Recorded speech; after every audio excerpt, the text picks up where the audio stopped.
welcome to the Fallible Fandom, episode 6. My God, we're getting through it, aren't we? How you doing this week, Liam? Not too bad yourself. Apart from this, I'm doing good. Hang on. Excuse me, I was having a thingy before. So yes, Not really I hope. Had a good week. Been to Amsterdam. Oh my God, how good was it? It was amazing, wasn't it? It was fantastic. Oh my God. Recommend it. We'll be going again. Recommend it. 1,000,000% going again. Apart from the time I always spend with my baby, I would say it was the best day ever. So, absolutely will be going again, and cannot wait to take my one and only to Amsterdam because we're gonna have a ball. So, okay. Sorry, I just got lost in the weeds there. So yes. So this week we had an amazing set of TV. We had Fallout dropping, which was great. No pun intended there, actually. But we had Fallout, and then I've only watched up to episode 4, so we're going to be doing episode 4 spoilers. Nothing beyond that. Okay. Even though Liam's got like a juicy tidbit of information he dropped to me about something that I'm just going to have to sit on. So yeah. And then X-Men episode 6. Wow. I'm really interested to see now because basically there was a whole bunch of people that were really negative about Storm's appearance when she X-Men 97 first got announced, and boo on them because Storm looked amazing and it was a comic book tie-in and like things like that. So to those people, pick up a comic book. Exactly. So we got to change the Storm's look. So I'm really interested to see how their narrative now changes. Does it come with a power upgrade? I feel like she got because she let go of her baggage. I do feel like she got a power upgrade because she said she had to. I hope so. Keep tempering her emotions because her emotions are what drive her power. So, pardon me. So she had to basically keep herself in check a lot of the time. Same with Jean Grey, which seems to be like a running theme with X-Men. Some of them are it's forced upon in a very interesting way to say, like Cyclops, because of his accident, he has to wear glasses, otherwise his beams are going off constantly, whereas Jean and Storm are just super powerful. So anytime that they don't have their self in checks and then something else happens, then it's the same thing but in a different way, and it's really interesting. So what do you want to talk about first? Should we do wait till Eric to do a bit of news? So and the show brief. So we'll start with some news. We'll start with some news. We'll start with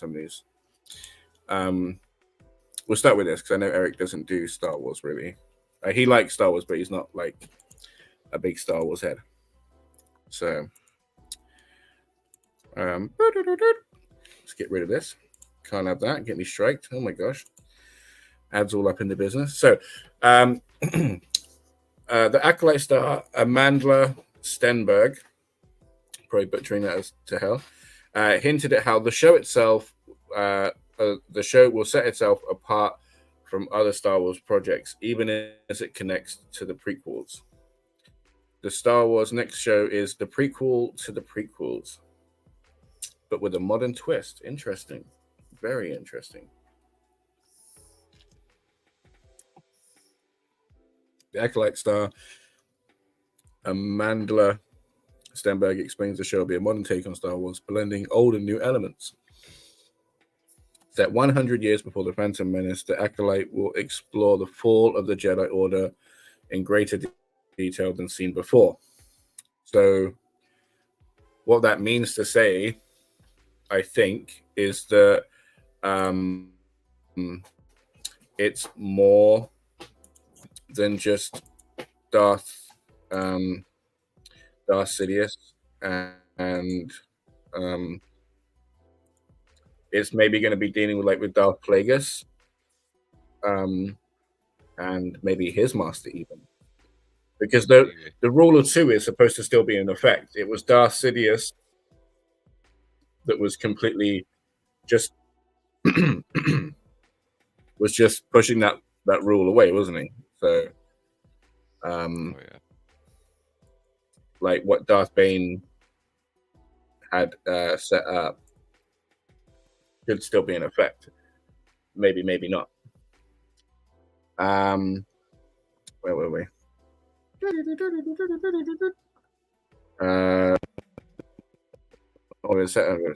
Acolyte's modern spin is one of the most exciting aspects and should help it become one of the most unique Star Wars stories ever. Right? So this is the first Star Wars project that I've seen that deals with martial arts in combat. Yeah. How about you?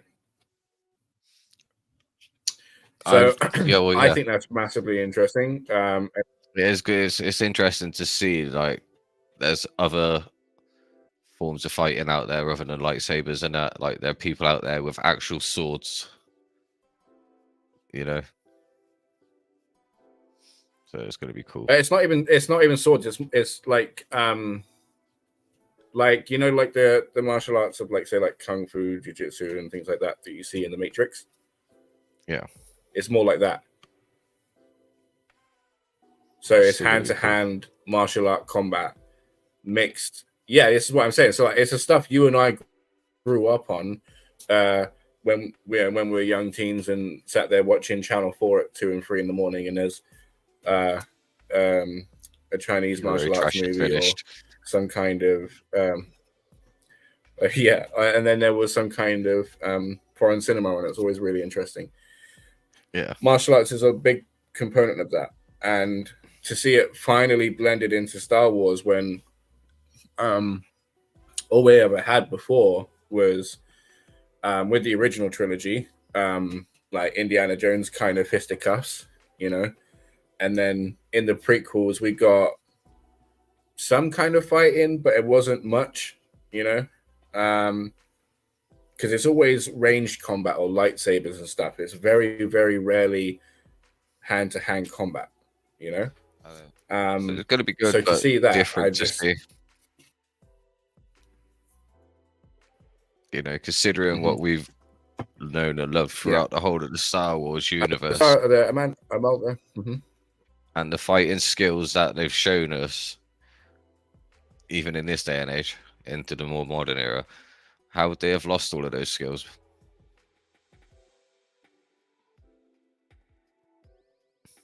Yeah, because of the rule of two, the Jedi got left into complacency, because the only threats they had when there wasn't a big schism in the Jedi Order or a big fight with the Sith on the Outer Rim and things like that, were just criminals, just random dudes with guns and magma blasters and things like that. So for the longest time, up until for the over 100 years and things like that, and longer, there's never been a real challenge that they've had to worry about,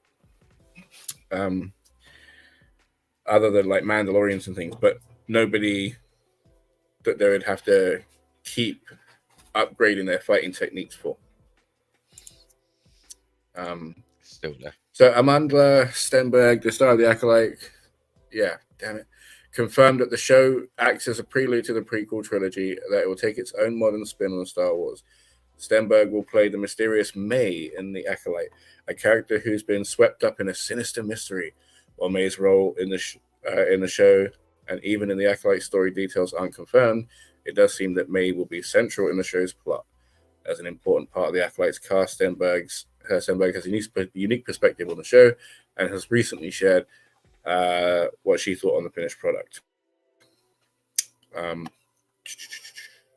We are the prequel to prequels, and the prequels have this kind of prestige to them, this monarchical vibe.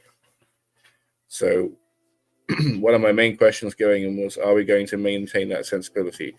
And yes, in many ways we do, while also incorporating elements that feel really contemporary and relatable. When I watched the finished episodes, I was really struck by how universal the story was. Okay, that's interesting. That's saying a bunch without saying anything. In a way, that's a very PR answer. I'm so intrigued. I'm dying to watch this series. I cannot wait. June 4th, everybody, mark the calendars, because that's the day to watch it. I'm going to be reviewing it step by step. Carrie Ann Moss is going to be in there. You reviewed it live? Live, no. Why not? You watch everything step by step. I know. But no, I'm not going to do it live now. Why not? I suppose you want it short. You don't want how long are the episodes? I'm going to guess half an hour to 45 minutes. See, so that's easily 2.5 to 3 hours worth of entertainment. Mm-hmm. Or alive, anyway. Yeah.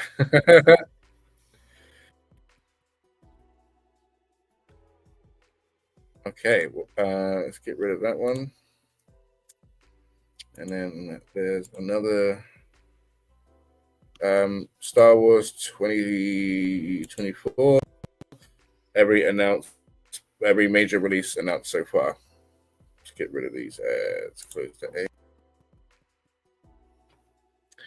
Star Wars Day 2024 is filled with exciting releases, from movie screenings to Lego sets and exclusive TV show previews. Celebrate the 25th anniversary of The Phantom Menace with its theater re-releases and the Skywalker marathons and new animated shorts. Something they're doing with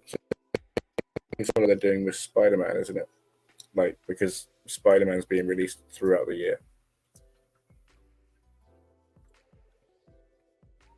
So you keep breaking up. Hey, welcome. Welcome.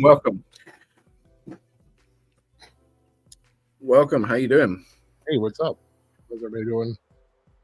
I'm cool, thank you. How are you? Everybody say hi to DJ Eric.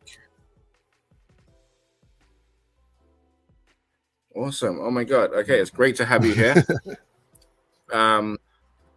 We thought we'd take on the news while we're waiting for you.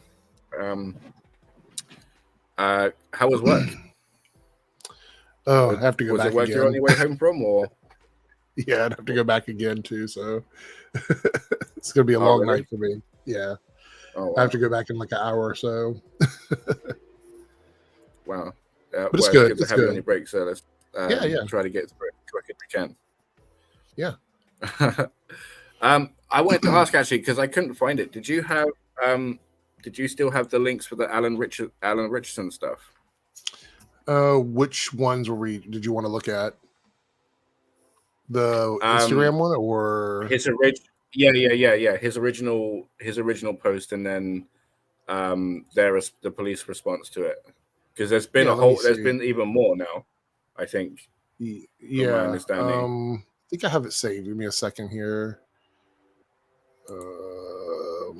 Appreciate it.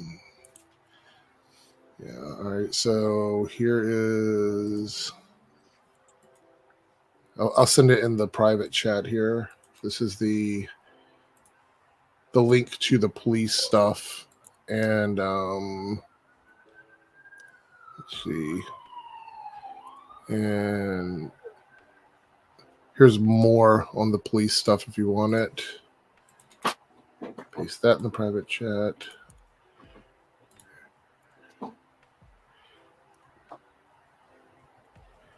Let's see. Trying to see if I have the first post from him. I'm not sure. That was a few days before this, though. Here's the full article as well, and that has all the quotes in it.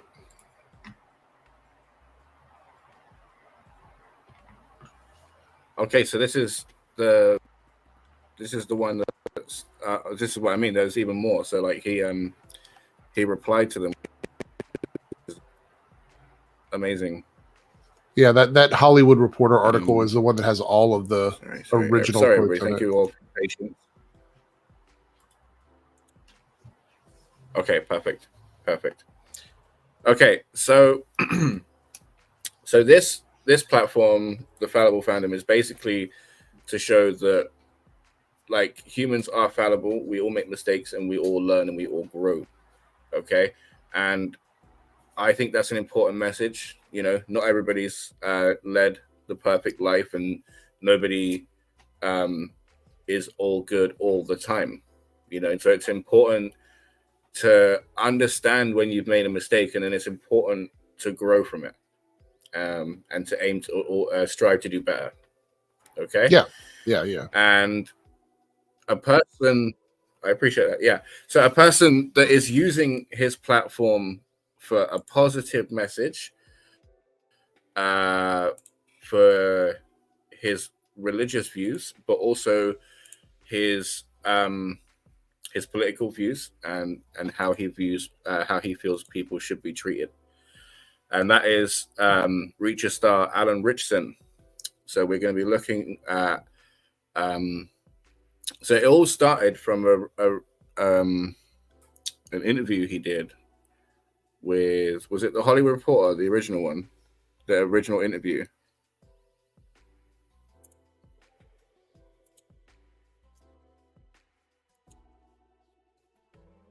Eric's muted. I believe it. So a quick look at it.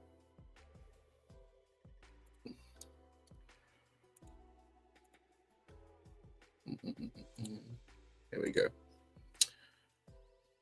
So the highs and lows of Alan Richson.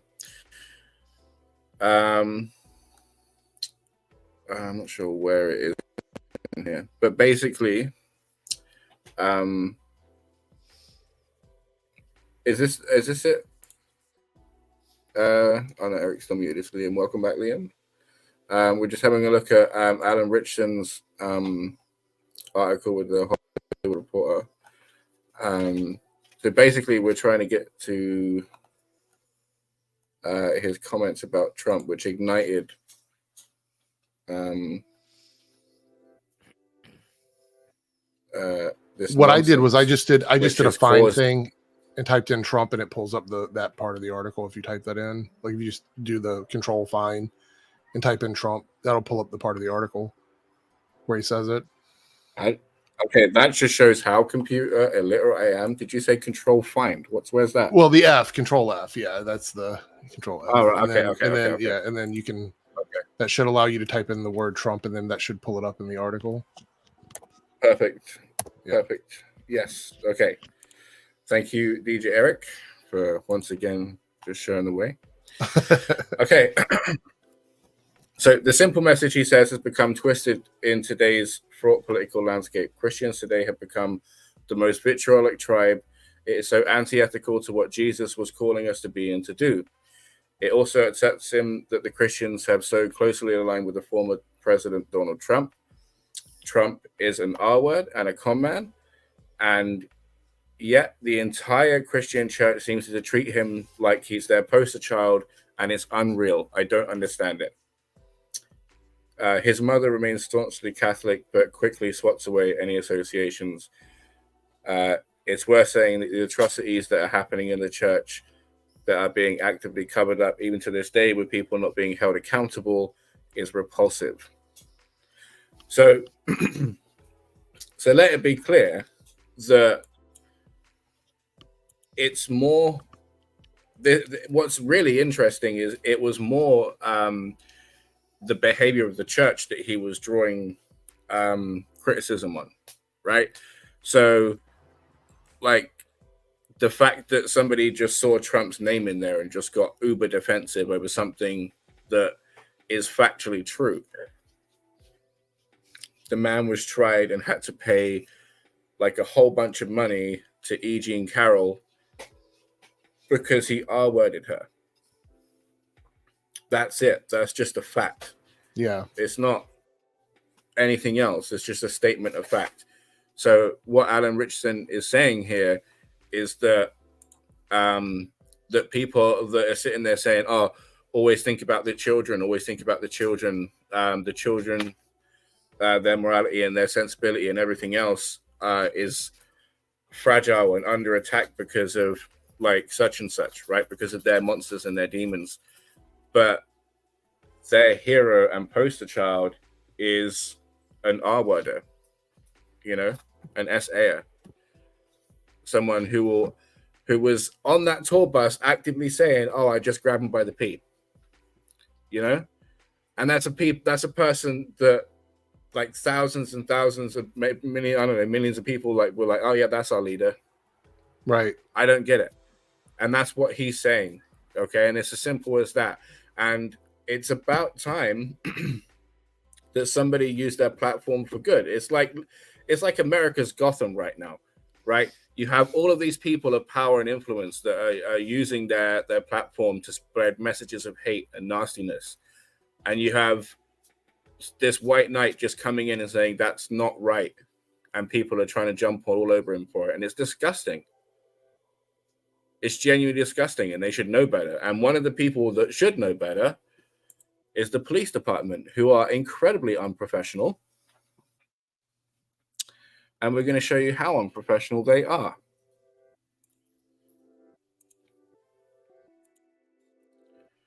I'm just going to present the screen. Not that one. Not that one. This one. So this is, hang on, wait for it to load up. I know it glitches out a little bit. I mean, plenty of people supporting him from the angle of Christianity. It really is. And the fact that they can't see it is shocking. Do you know what I mean? Like, there's so many times that like when I'm talking and something, I'm like, hang on a minute. Am I, like, as I'm talking, I feel like, hang on a minute. I feel like that's a bit hypocritical. So I literally stop myself from what I'm saying. How they can actually live their whole lives around this is disgusting, you know? It's like they don't even have self-awareness. How do you not have self-awareness for some of this stuff? Yeah, yeah. Like, I really worry about them around traffic.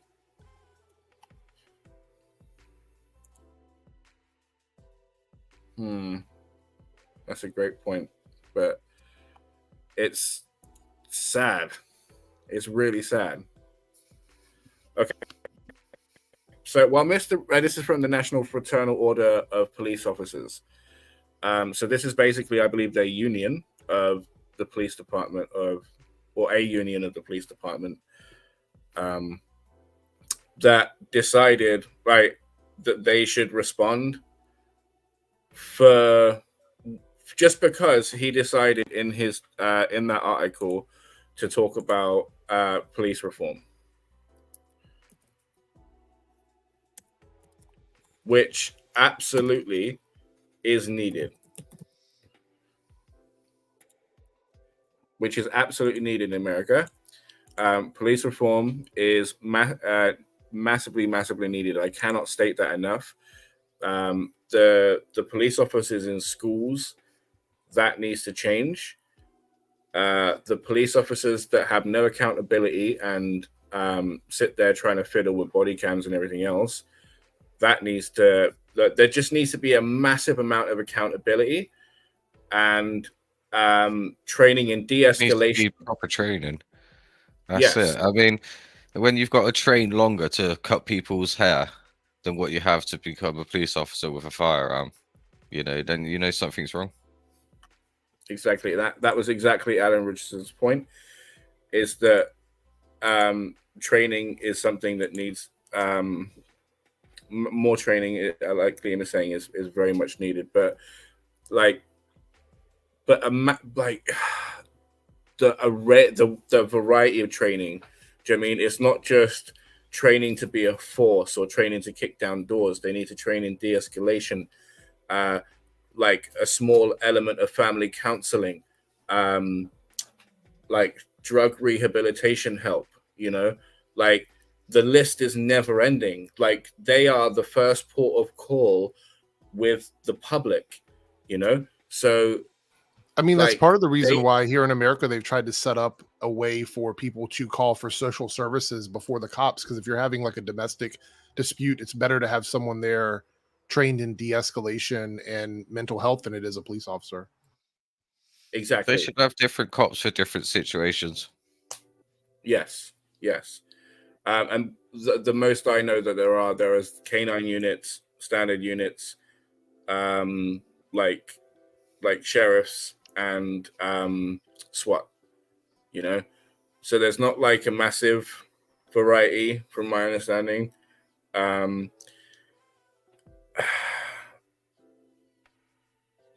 It's so tough. It's so tough because the issue is that, one, they're trained not by any formal means, but by the internal behavior and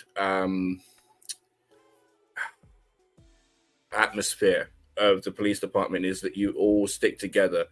Anytime that you speak out against the police or say that, or snitch on another police officer because they've done something wrong, you're the enemy. You get ostracized. You get pushed away.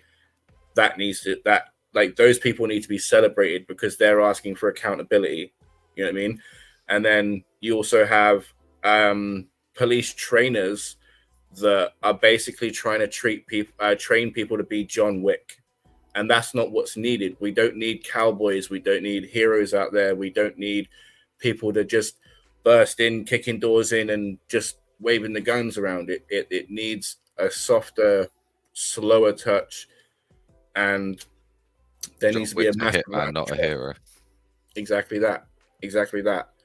So there needs to be accountability and more respect for the public instead of ego.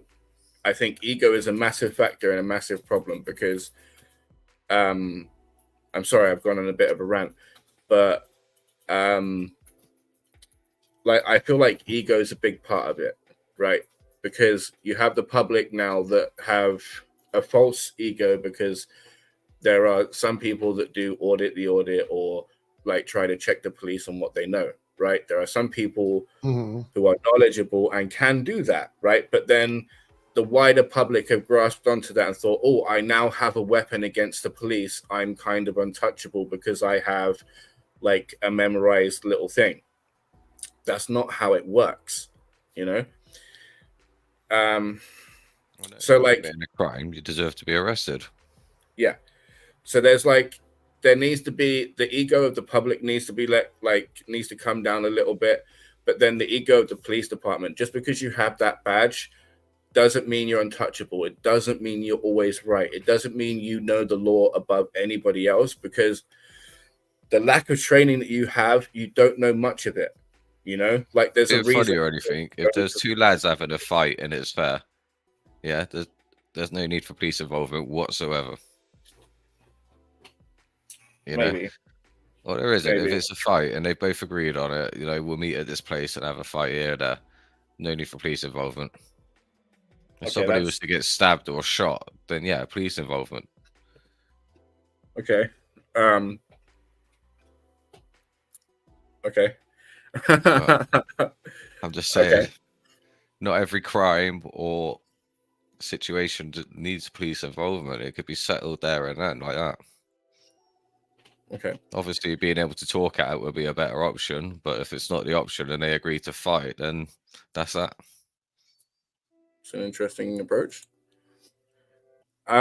So because Alan Richardson was talking about police reform, and he didn't really go much into it, from my understanding, I've had a quick look into it, and he doesn't mention it much, right?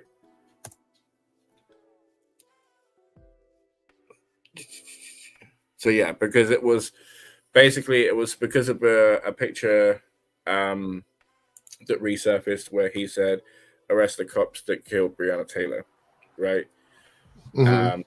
At which point he was saying that yes, police reform needs to happen. So then they got super defensive. Again, ego.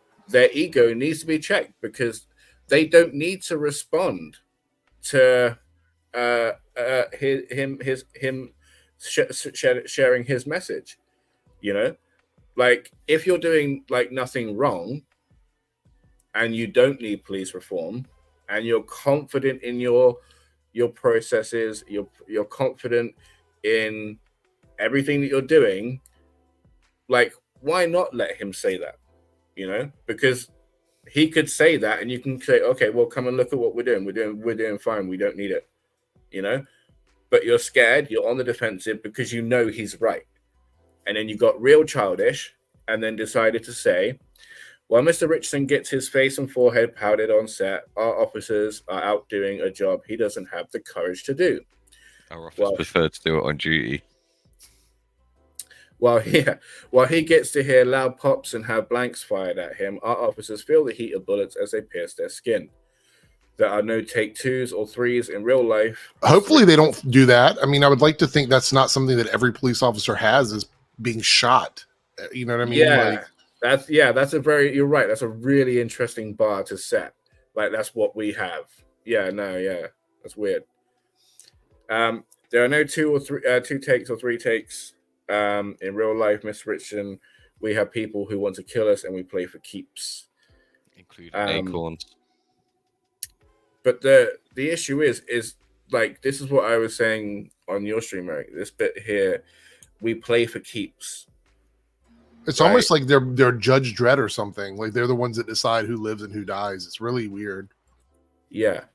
That's such a weird thing to say because, yeah, you do play for keeps. Like what you have strapped to your waist every day is you playing for keeps. You know, or the risk of you playing for keeps or the chance of it happening, you know?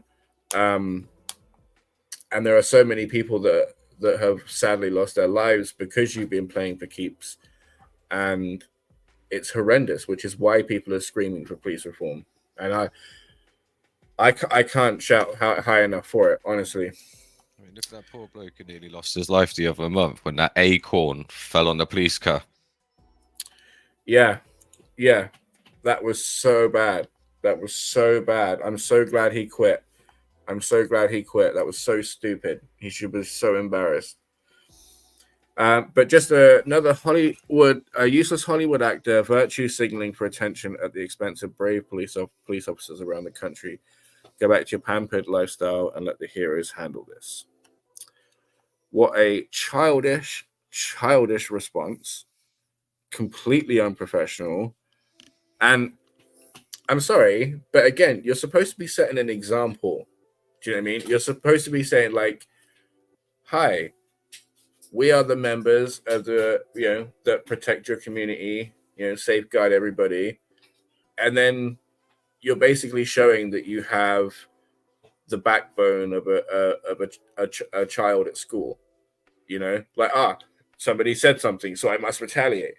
Like, how is anybody going to feel safe when that's how you're reacting, like on a public stage, when out on the street, when there's 2 people, like say, for example, I start getting agitated while I'm being dealt with and I say something that person doesn't like, then what? Are you going to start acting like this? Are you going to start telling me that I'm not as good as you? I'm not a hero. I'm not, I don't deserve what you deserve. Effectively, this is a citizen talking about police reform, and the police are like, you can't tell us what to do. We're the fucking police. That's essentially what this is. It's horrendous. It's horrendous. And like he said it like with such pride, like a full public statement of it, thinking, oh yeah, I've got some sass. I've got some sass in me. I'll show him what for. I'll show him not to talk about me. So you reach a season 3 or reach a season 4 isn't about him taking out a corrupt police, like in a whole town or whatever. Then they've wasted the opportunity there. But again, Eric said that was season 1. That was all season 1. So they could fully go back. Yeah. Yeah, season 1 was about a murder with corrupt police involved. So I mean, like that was a storyline in season 1. All right, let's have a look at his response to that then, because I feel like it's important. Hang on. I don't know what it is. Yeah, the Occupy Democrats thing I sent you kind of. Yeah, no. Sorry, I meant to say that pull out like the statements he responded to. Yeah. I meant I don't know what it is on my camera, but like every 5 minutes it just decides to go blurry, so I got to keep coming on and then switching the input and output. Yeah. Right now, let me just get to it. At least your camera's working. Yeah. I'm taking up for granted. I apologize. So, breaking superstar actor Alan Richardson of Reacher fame hits back hard at pro-Trump National Fraternal Order of Police for calling him a useless Hollywood actor who is virtue signaling for attention at the expense of brave police officers. This is a real showdown between good and evil. I got to say, I watched his video. Was it on your channel where you showed him talking about not mincing words? And that words have power. I've watched that video on my channel. You probably saw it on my channel. So. Yeah, that was. Oh my god, this is what I mean. This is like, it's like one of those rare things where, like, something somebody plays kind of just lines up with how they are, or they just seem to be inspired by who they play even more and step up. Because like it's been said, he's been doing this for years.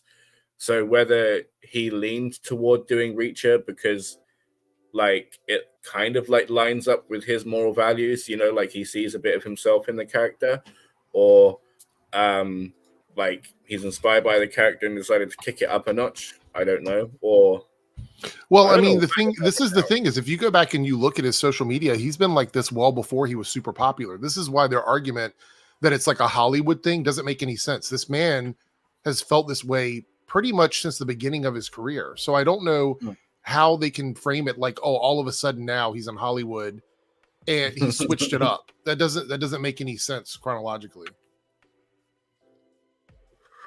I know, and it's so easy to come with receipts for that, So, yeah, I mean the Breonna Taylor pictures from 4 years ago. So, exactly, and they should be held accountable. I don't know if they have been. Probably not. It's goddamn America, The deeply corrupt fraternal cop organization is infuriated with Richardson because he has said that cops get away with murder all the time, and called for justice for Breonna Taylor, an innocent black woman who was killed by police. After the Fraternal Order of Police posted online that insulting and smearing Richardson and telling him to go back to your pampered life and let the heroes handle this, he responded with a fiery post on Instagram. This is kind of emotionally immature response. It is the epitome of what concerns me about law enforcement today, he wrote. If this is how leadership handles a peaceful disagreement, what does it look like for those unseen interactions on the street? Oh my God, that's exactly what we were just saying. That's insane. Yeah. How does this shape the character of those police officers looking to management? Do you really want individuals so easily angered and bully like school children to have gun and the protection of an untouchable union? He went on. And that's a real key thing as well, because to get any accountability from any police that isn't just them trying to pay people off is next to zero, right? There's been a couple in the last couple of years, but for the most part, like from my understanding, like if a cop's going to be arrested for anything, it's going to be like narcotics or like larceny, thieving, things like that. It never really stems from violence on the job. I don't know. I've seen a couple recently where they've been done for SA. Yeah, okay. That's like coming up recently, but for the most part, like until the outcry for accountability has been there, or getting louder, because it's always been there. There's always been people asking for it. It's just been getting louder and louder over the last few years. And as it's becoming a deafening cry, more and more people are being held accountable, which is great. But for it to be a healthy and sustained change, it can't just be a few good apples in a barrel of bad. It needs to be a reform, and that's the point. Okay. Yeah. So he added that there are many good and brave cops, but said that there can't be blind allegiance when it comes to bad cops because it is dangerous and fertile ground for fascism. There are rogue or ill-equipped officers who remind us that we need higher barriers to entry and stricter regulations so abuses and are relegated to the past, he stated. To only seek praise and ignore this need is extremely unwise and endangers those at risk of being ostracized and marginalized. I love this man. He's great, isn't he? Like, dude, not only has he just been wowing us for years on this the screen, but goddamn, I didn't know he's been throwing all of this out for these so many years. I genuinely haven't. I didn't know that. It's really interesting that so many people are ready to dismiss him, and you can tell by the way he's speaking, he's well educated in all the things he's talking about, which makes it harder to like dispute what he's saying. Yeah. He has his finger on the button, and I feel like if he got called, like he would be going in prepared with numbers and like full statistics to back up exactly what he's saying, to just shut down everybody. Because I just fully respect the man for the stance that he's taking. It is a bold stance that not enough people are taking, and good for him. Good for him. Such an impressive way to use your platform. He deserves a lot of praise. And you know what I find really funny is the police officer's response to this acted like he was not taking any sort of risk by doing this. But look at the amount of backlash he's getting from like conservative Americans. I mean, it was a massive risk for him as the star of that show to come out and say all of this. I mean, we're talking about what would be the riskiest thing for an actor to do would be for them to come out and speak out on like actual activism that may be counterculture to the people that could be watching the show, which is a lot of the arguments that are being made. So to act like he's not taking a massive risk for what he does for his career is sort of downplaying the narrative and the stuff he's saying, to be completely honest. Yes. Which just really makes you admire his conviction even more, right? Because like the more that you do what we do and like the more you get into the kind of community that we have, thank you, DJ Eric and Paigey, is that like you kind of see how fickle everything is. Do you know what I mean? And it can all change on a dime. So like what Eric is saying is right, you know? Like it is a very, very fickle industry, and he is taking a big swing here. Not to say that like, oh, all of the Reacher fans are Trump supporters, but like even if you just see a headline on a paper or something like that, it can just, in the back of your mind, it can just color your opinion on somebody in a certain way and make you feel about them, you know? So bravo, honestly, just such kudos to the man. And I hope he has more voices added to his to turn it into a choir.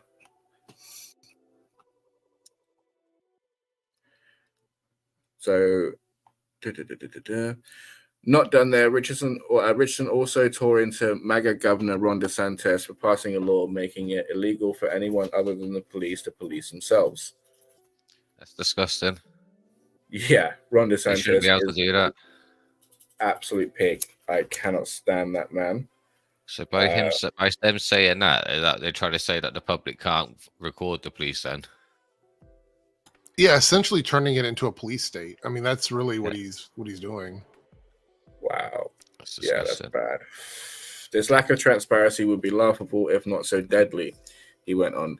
Efforts like these take us further away from the world I hope to leave for my children, which is one with extreme prudence when deciding who we arm and the glass house for public institutions, especially ones with ability to end lives.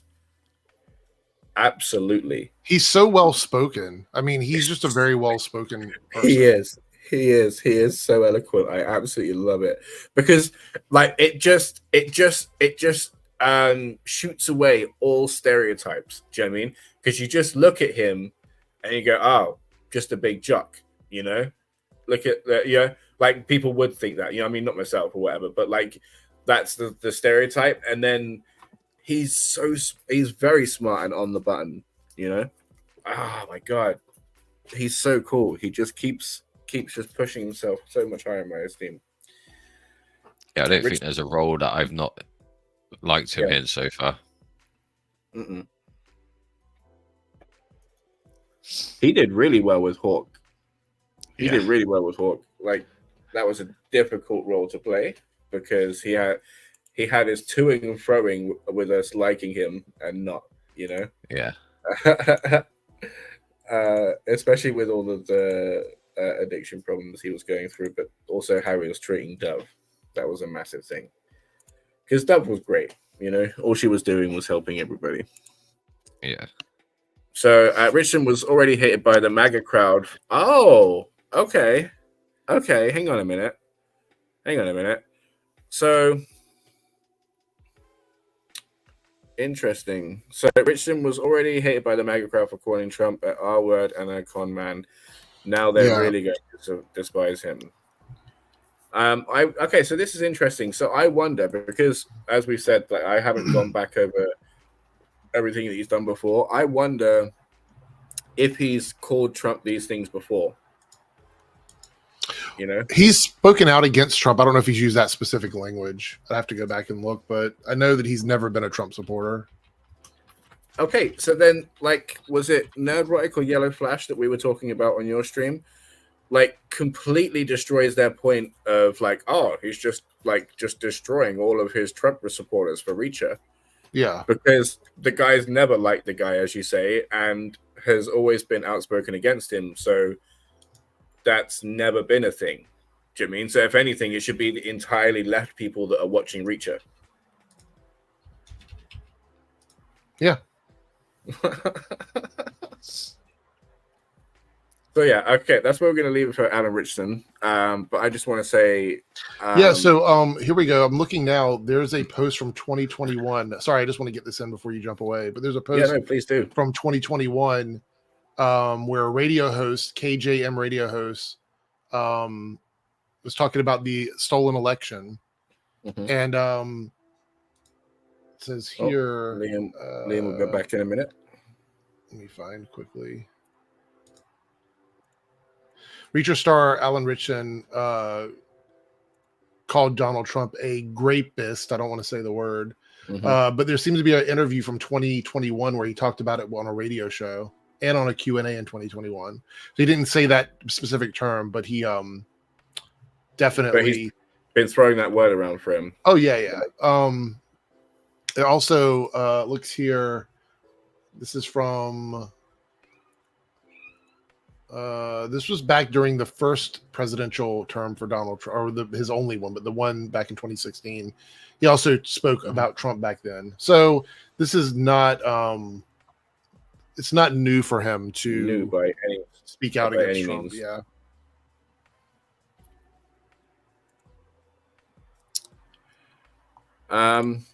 Okay, while we wait for Liam and before we jump into X-Men and Fallout and everything else, my camera's going again. I have no idea why. It just does not like me for some reason. I will be getting a new one at some point. So while we're dealing with that,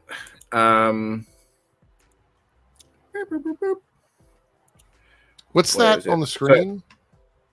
On the screen? What's what? The red box in the middle of the screen. You don't see that? This?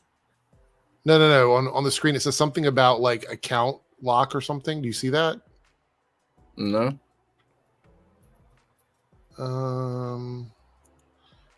It's like one of the little boxes, like when you pull up a comment, but it says account lock verify or something like that. It's not on your screen.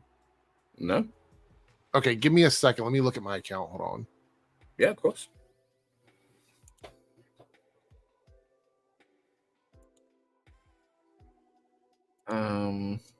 Okay, so while we're waiting for those two lovely gentlemen, oh, here he is. Here's one of them. Hello. Sorry about that. It's okay. There's a bit of an echo. Yeah, sorry. My PC got the cat fell off of the bloody computer table and she pulled a load of wires out of the back of the PC. Was it the lift? Yeah. So she had the ejectors and that earlier as well. So she's not a normal self either. Oh, bless her. So I haven't finished it. I'm on. Oh, hang on. You all right? Yeah. I just noticed there's a bunch of background noise on yours. Can you fix that in settings? Is that any better? Huh? Is that any better? Not much. Okay, so while we're discussing that, Fallout, I'm on episode 4. We're going to be discussing up to episode 4.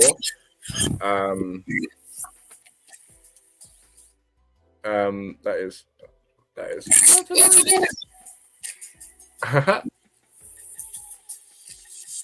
What is that? What You is got that? a dog back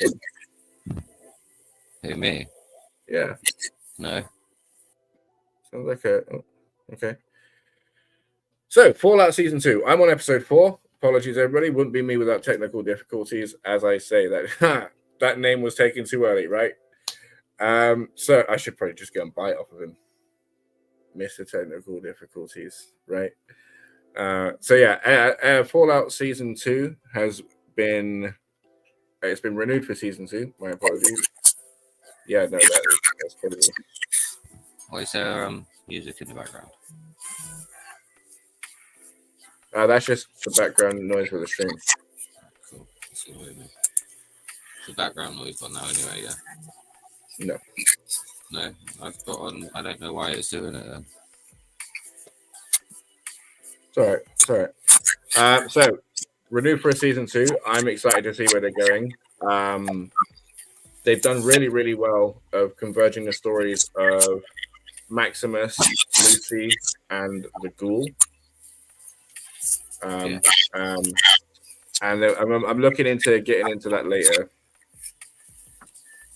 as we discuss it. But there's a few little bits of news to go over. Get rid of that one. This one, I don't know how I feel about, right? Because I'm not a fan of the show, but I think there's a lot of people that are, so it's worth discussing.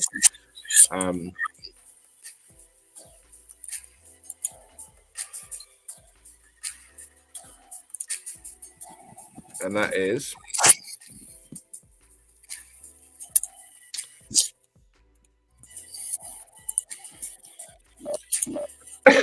that The Office is getting a sequel or a follow-up series. Oh, I need to get that off because before I get striked. Or American Office. The American Office. Boom. Yeah, I think it has to be a little bit too late now for the UK to be doing one. Why would it? Because like there'd be no connection to anything. I mean, the only connection there would be if it was Pam's kids or whatever. You know, that not even Pam. It wasn't even Pam, was it? It was somebody else. Their name was. So it'd be like their kid in an office. Yeah, the director have to go, did he? He's just fixing his StreamYard quick. Very cool. Everyone having issues. Yeah. Nuts. So there's two actors that have been casted: Sabrina Impacciatore of the White Lotus, and Donald Gleason from The Rise of the Skywalker. They'll be joining the comedy from Greg Daniels and Michael Coleman. And the last bit of news, which I'm really interested for, because I've seen him in a few projects, but nothing quite like this. Hang on.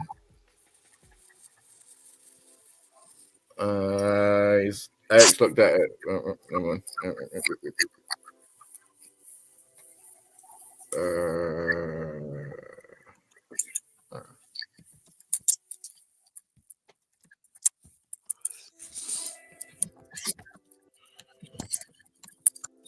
Sorry, Eric's having technical difficulties at the moment.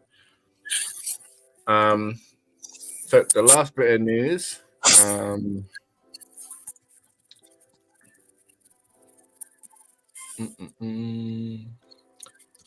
Is this James Gunn Superman adds Pruitt Taylor Vince as Jonathan Kent.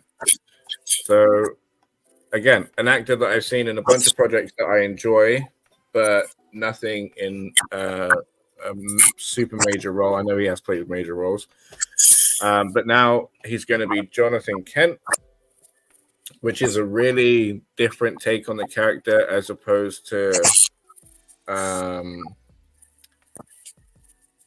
other actors that they've chosen. It's a different vibe, so we'll see. I'm very excited by it, and as you can see, Riz Ahmed joins a Wes Anderson new film, so good for him. So what's going to happen? James Gunn's universe flops then? I don't know, but I don't think that's going to happen. I think that he's going to do really, really well. I'm not saying that every project's going to be $1 billion, but he's a consistent actor, a consistent director that brings really interesting and unique takes on projects that he's on. Yeah.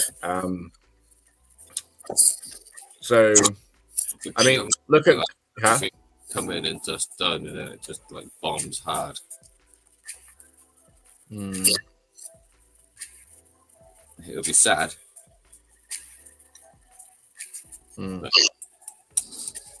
that'll be all those sucky Snyder fans, wouldn't it?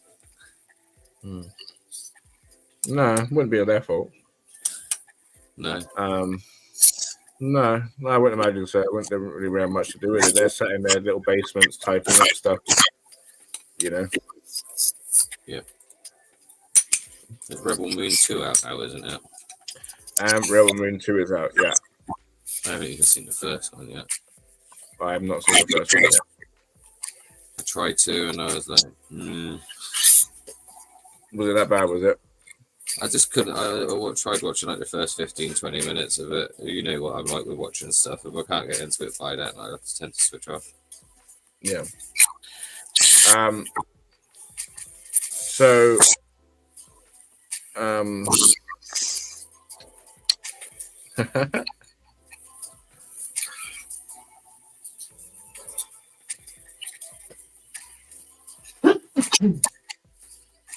the lapels.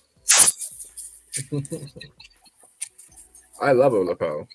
It'd be great to make everything match. Yeah. So, something else I wanted to talk about before we get to X-Men 97 and Invincible, not Invincible. Oh my god, I'm just so used to talking about it.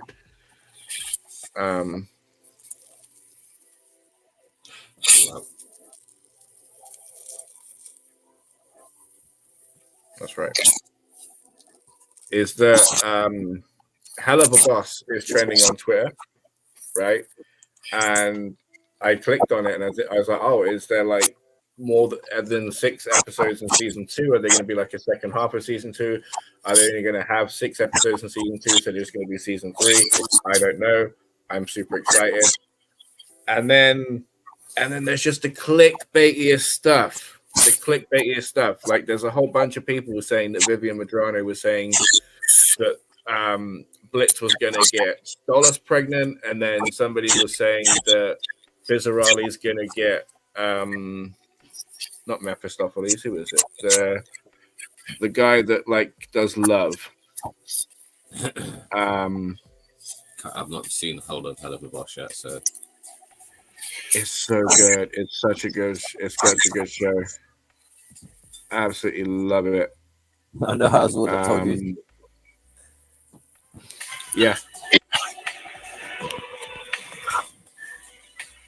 I do think there's an episode I haven't seen yet. What is that? There is so much noise. Where? I don't know. I don't know what it is. It's crazy. I can't hear it. Okay, so hopefully Eric will manage to be back shortly. So we'll take it nice and slow.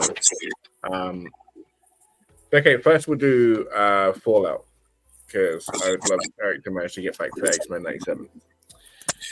So let's discuss Fallout first. I don't have much written down for Fallout, so like I'll just try and remember what happened as we go. Let me just quickly pull up an episode thing here.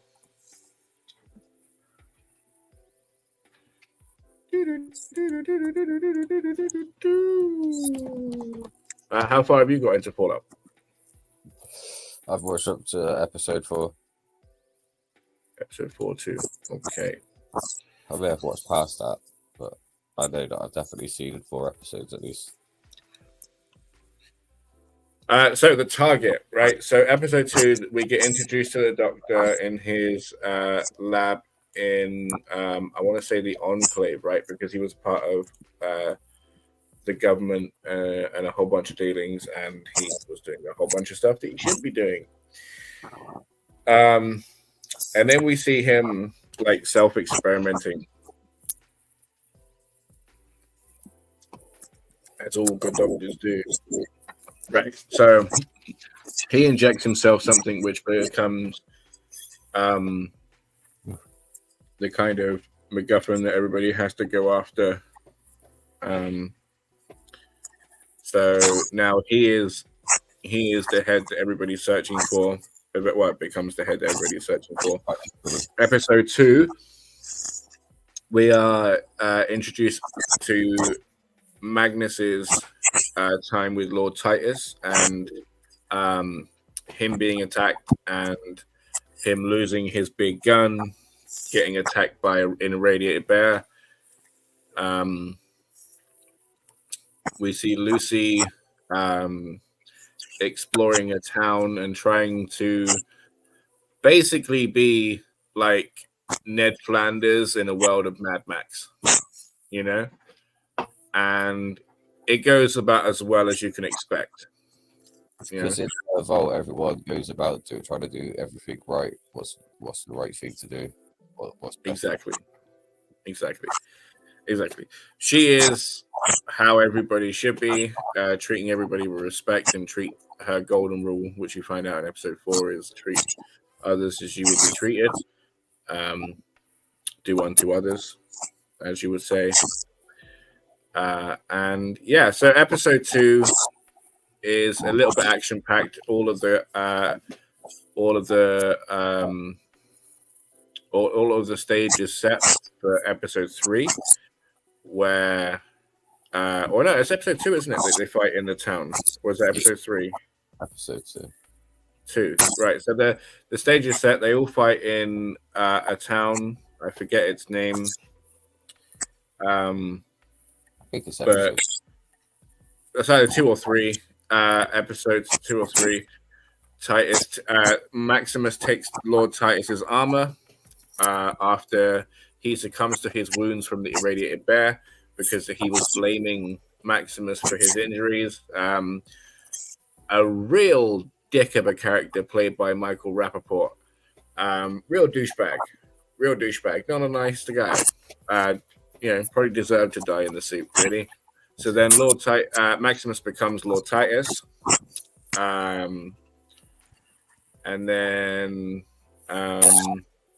he takes onto the suit, and then he tries to become like he does the whole like trying out the suit, and then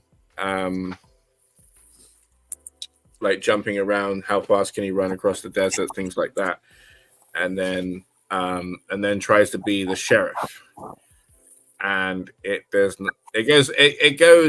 goes well until you realize that he helped the bad guy, a guy that was making love to chickens, stopped him getting his comeuppance. So lover. Yeah. Fuck. Uh, It reminds me of an episode of South Park. Yeah. And then Lucy meets on her way to town. Lucy meets a man that's just randomly in the desert and drinks all of her water and offers her marriage, which he turns down. And then Maximus tries to be the sheriff again after Lucy's attempts fails, and the ghoul tries to kidnap the doctor when he's just trying to be taken away to help go and save the world. I think it was Daytime Hooker from My Name is Earl. Daytime Hooker Patty, thank you. He got his leg blown off, and then she put on a stump, which she didn't even put on straight. Right? Do you know what I mean? If you're gonna like help an amputee out, make sure the limb is straight, because otherwise you're not helping them out. So don't do that. Stop the bleeding. She stopped the bleeding. No, I know, but like grinding his leg up a bit more, and then having that stumpy thing on there, but then she put that foot on there, but then she put it on like that. Do you know what I mean? So he's walking around like with his foot like that, but his knee straight. So that's awful. You know what the problem is? All of these years you want the bionic leg. That's the one that you'd end up with. Oh, I know. Oh my god, one that would kill to go on. Oh my god, yeah. So they have the little fight in the town, and the ghoul uses his guile and his street smarts to thank you, baby, to kick Maximus's ass and chip away at the suit's weaknesses and insecurities, and then boom, makes him useless. How the ghoul has won the day, right? So then Lucy, while they are fighting, Lucy and the doctor run away. He says, "I'm not going to make it. You're going to have to decapitate me." So she handles that way too well as well, can we say? Right? Somebody just says to you, "Oh, my head needs to go across the desert, not my body. Here's a device to make it easier. A small hand chainsaw." And then after, like, he kicks the bucket, she's just like, "Oh, okay," like there weren't much. Not it was getting nighttime as well, but like there weren't much daylight in her decision to just chop his head off. She got there real quick, for my liking. He was No, he was fully dead, and I understand that. Like, and I understand you've been locked up in a vault for nearly 30 years or however old you are, right? So you got like a whole bunch of pent up rage and stuff. But Jesus Christ, just all right, good for you. Got to get it done, I guess. It's not that kind of guy. So then she shows. Then we get a backstory from the ghoul, right? So I was confused by the trailer, because the way the trailer was, it was showing that the ghoul was showing us that he was the face of the vault. Not, I thought it was showing you that it was him selling it, but it wasn't. he was just the face of it, and the guy selling it on where they sell ShamWow or whatever, right? So that was interesting. We got to see him with his wife and his daughter, and at work, and we got to see his convictions that he used to have, right? Because now he's a guy that would just do anything. It's Fallout. It's the Wild West out here times 50. You know, with added on nuclear radiation, right? So he adapted to that lifestyle and made everybody suffer under him for it or around him for it. Before, he wasn't that guy. He was an honest stand-up guy who didn't even want to act in his movies as a bad guy, you know? Yeah, he felt rogue being the good guy that killed. As do we, Troll Barton 2. We love X-Men 97, and we are getting to that next. We are just hoping that DJ Eric's overcomes his technical difficulties. But we are a channel of technical difficulties. So we have endless patience for the situation. And we're discussing Fallout before we get to X-Men. But please stick around because we will get there. Please have a bit of patience with us. And glad to have you here. Welcome.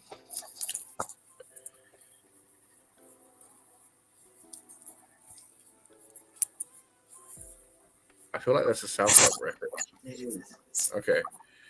Right. Okay. That threw me off for a second. I do apologize. Wait. Yeah, so we see the conviction of the ghoul, right? Because at the start we get like a super badass dark cowboy entrance. But I'm pretty sure he did end up letting a guy go. I can't remember. But now we see like it's the world that changed him, and he expects the world to change everybody.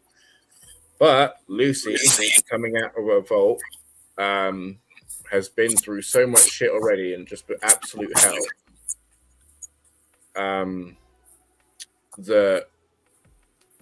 It hasn't changed her other than the fact that she's even stronger in her convictions of who she is.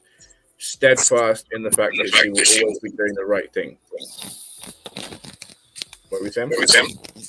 Nothing. My phone's just echoing your voice for some reason. Okay. Strange. Episode 3 and 4. We get Lucy being sold by the ghoul to these. Well, to Matt Berry, that's the end of the wonderful. Yeah, but then like a whole bunch of like 3 and 4 is the small arc of Matt Berry, the robot, Lucy, and the people in the fridges, right? What about the other ghoul? What about the other ghoul? Yeah, so I was literally about to say. So, as we saw earlier in the episode with Randy, or whatever his name was, I don't know, Kevin Schmidt, I don't know, right? So after we saw him and we saw the effects of what being a ghoul does to you, and how the ghoul, the ghoul, played by Walton Goggins, is such a dangerous and interesting character, is that he survived like 200 years or so as a ghoul, and then these people were succumbing at around 30 years. There is an inhaler that they take to keep them to stop being a ghoul. I'm trying to work out if it's more radiation or something to combat the radiation. I don't know. I'm excited to sit and watch it. I haven't played any of the games. My friend, who I sit and watch the show with, has played a whole bunch of the games, knows a whole bunch of the lore inside and out. And he says, apart from the fact that like the games follow a specific storyline, and these seem to be in that world with this kind of storyline of its own for the most part. Other than that, it's incredibly true to the source material. It's only Fallout 1, 2, and 3 that have actually got a canon ending. Fallout 4 and New Vegas don't have a canon ending. Interesting. I wonder if they will leave the ending of season 2, if that does deal with New Vegas. I wonder if they'll leave that an ambiguous thing. That'd be interesting. So I was watching something earlier, and they were saying that they've left certain aspects from some of the Fallout games, like certain scenes and areas, out of the TV show specifically because they're using that in the new game. Really? Yeah. Okay. So we see the girl's wife of motivations. The doctor. I gotta say, one, it was weird seeing Lucy get a new finger, and then she's like, "Oh yeah, this feels great," and it's just like a dead man's finger or a dead woman's finger. It's like you're like, fits like a glove. No. Now you're complete. We're gonna harvest your organs. yeah. Absolutely lovely to see Matt Berry as the robot. I mean, it's kind of one of those things, isn't it? Like, there's just a few people now that you're like, yeah, I kind of have to have that voice. I need that voice. What do I have it as? You know, Richard Ayoade is another one. There's a few others. I think Taika Waititi would be one as well. And then we see also, I don't know her brother's name. I keep forgetting. I'm just going to call him Howard, or the Howard-looking guy. He starts investigating Vault 31. That kid's unhinged. And Vault 32. He looks real intense, doesn't he? He really looks...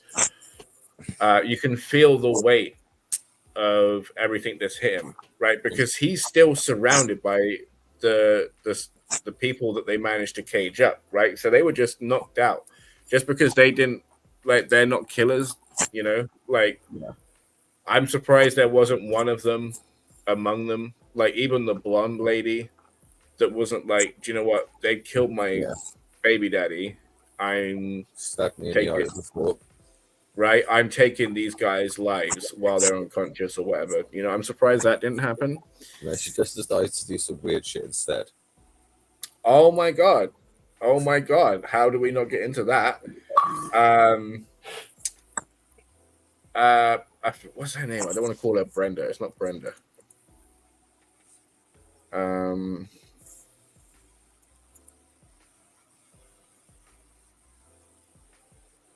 What is her name?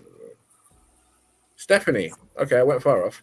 Right. So Stephanie, who is pregnant, is also missing Bert. Right. So Lucy's cousin, who's missing Lucy, they decide to find each other in each other's grief.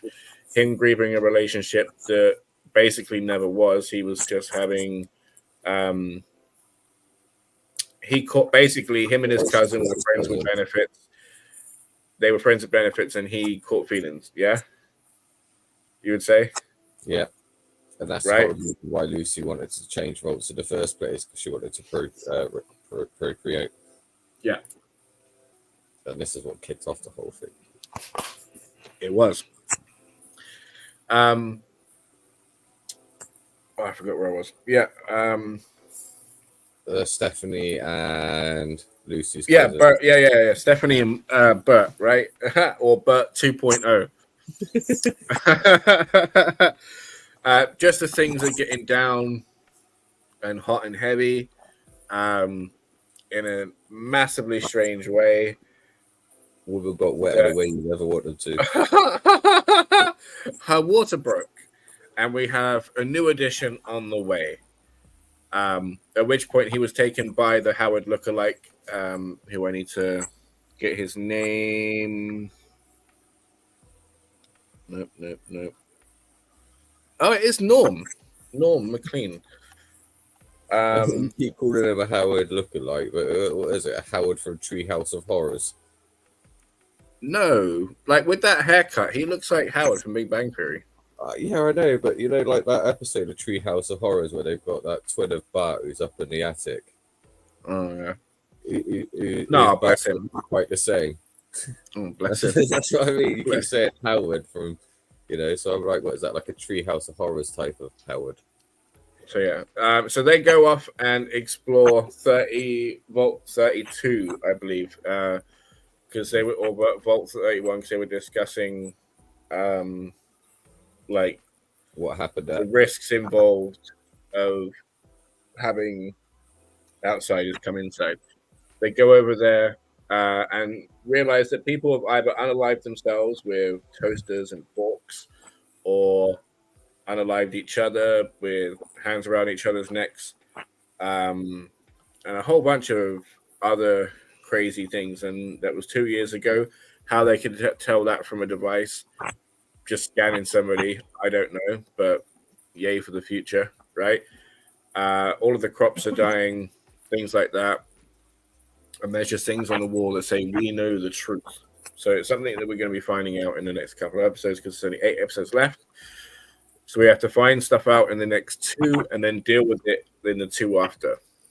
So I'm excited to see what that is. And obviously, Lucy has to find out the truth around the same time. What season 2 is going to have, I don't know. Like by the end of the season, are the people of the Vault going to find out the truth and then be like, well, I don't want that anymore. I'm off out of here. Or will that make them be even more resilient to stay in there and stick to their guns and say, this is what we're doing? Is it going to make them hole up in the vault, but then completely live in anarchy, until there's just a couple people left and it's insane? I don't know. I'm excited to see. Yeah, that's definitely it's like a Yeah, I have no idea what that is. Give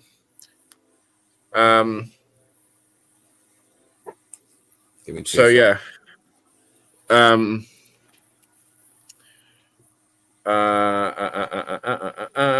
Lucy and the Ghoul, right? So Lucy showed oh no, I don't like that.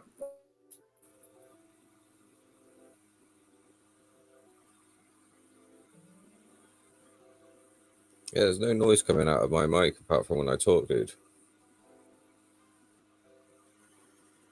I'm looking at the settings now.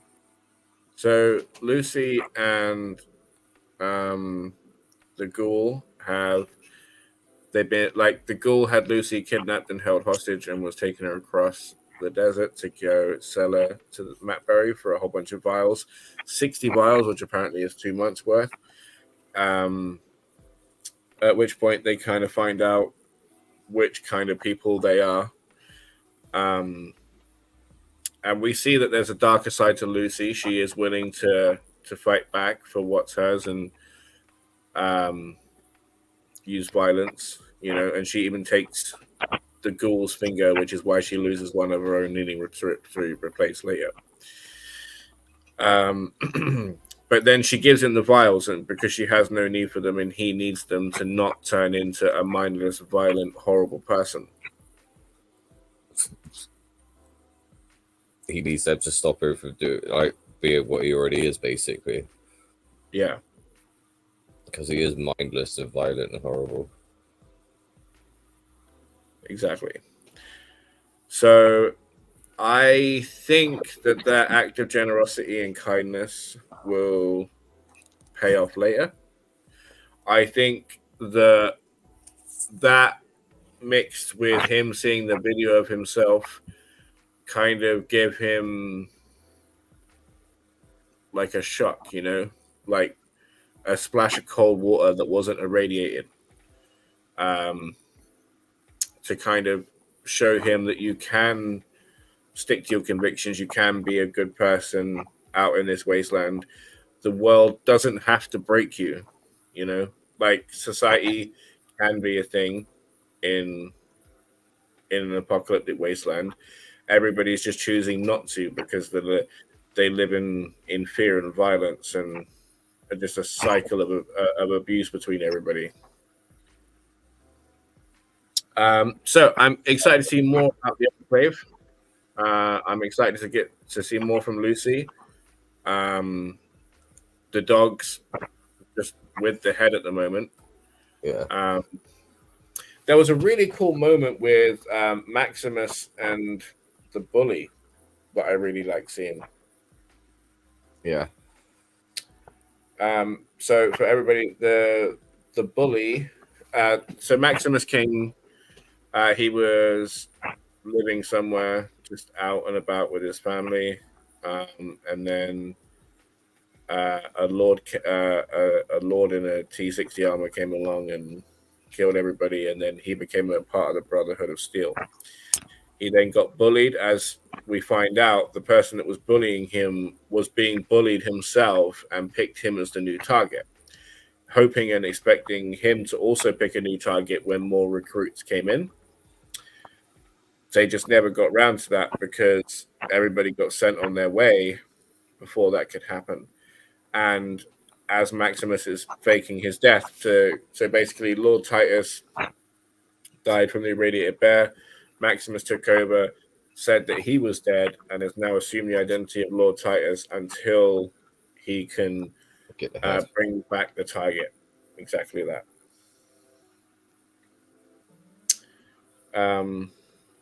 So is there anything you're looking forward to seeing? So fucking good, man. So good. It actually, So I'm good. actually considering going out and playing Fallout. I don't know which one. I might start from the beginning and go all the way through them. I'd start with 4, because from what Kyron's told, what our friends told us is that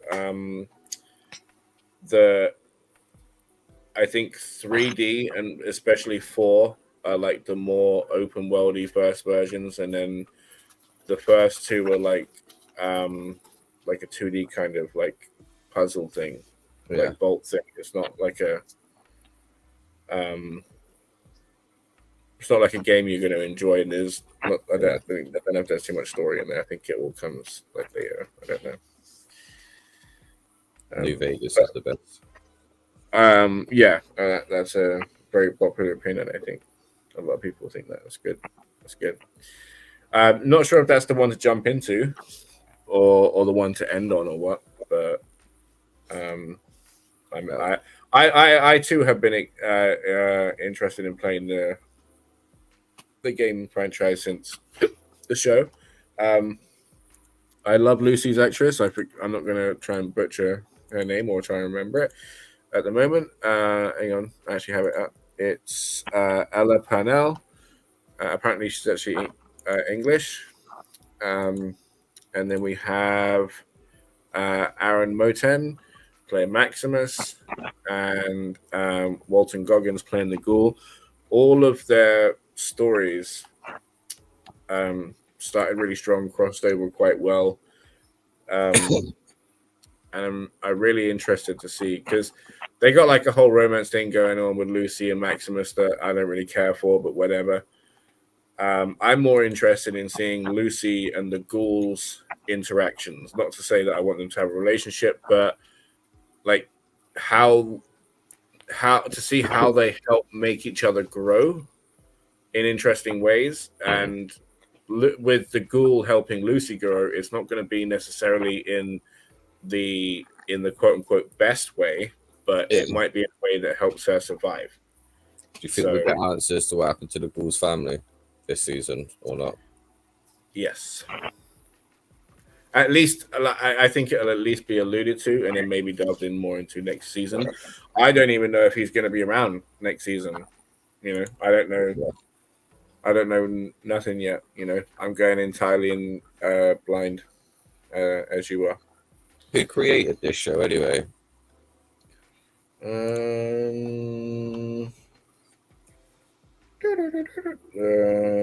don't know.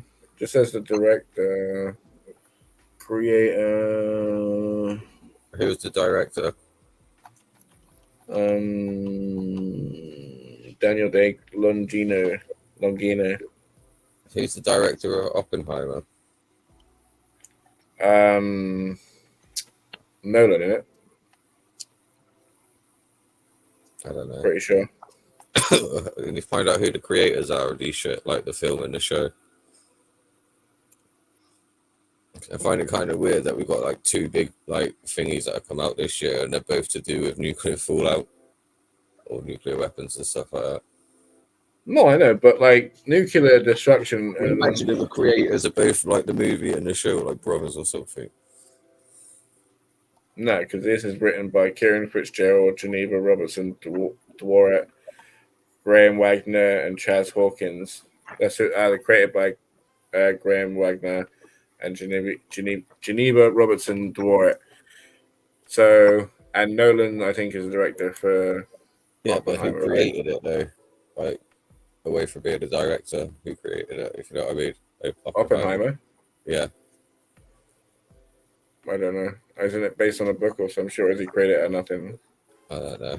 Yeah, but I know they've always got a creative person behind the movie, though, haven't they? Each one.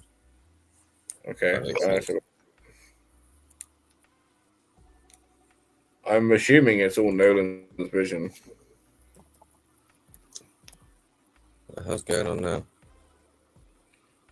Sorry about that. The phone's doing stupid things.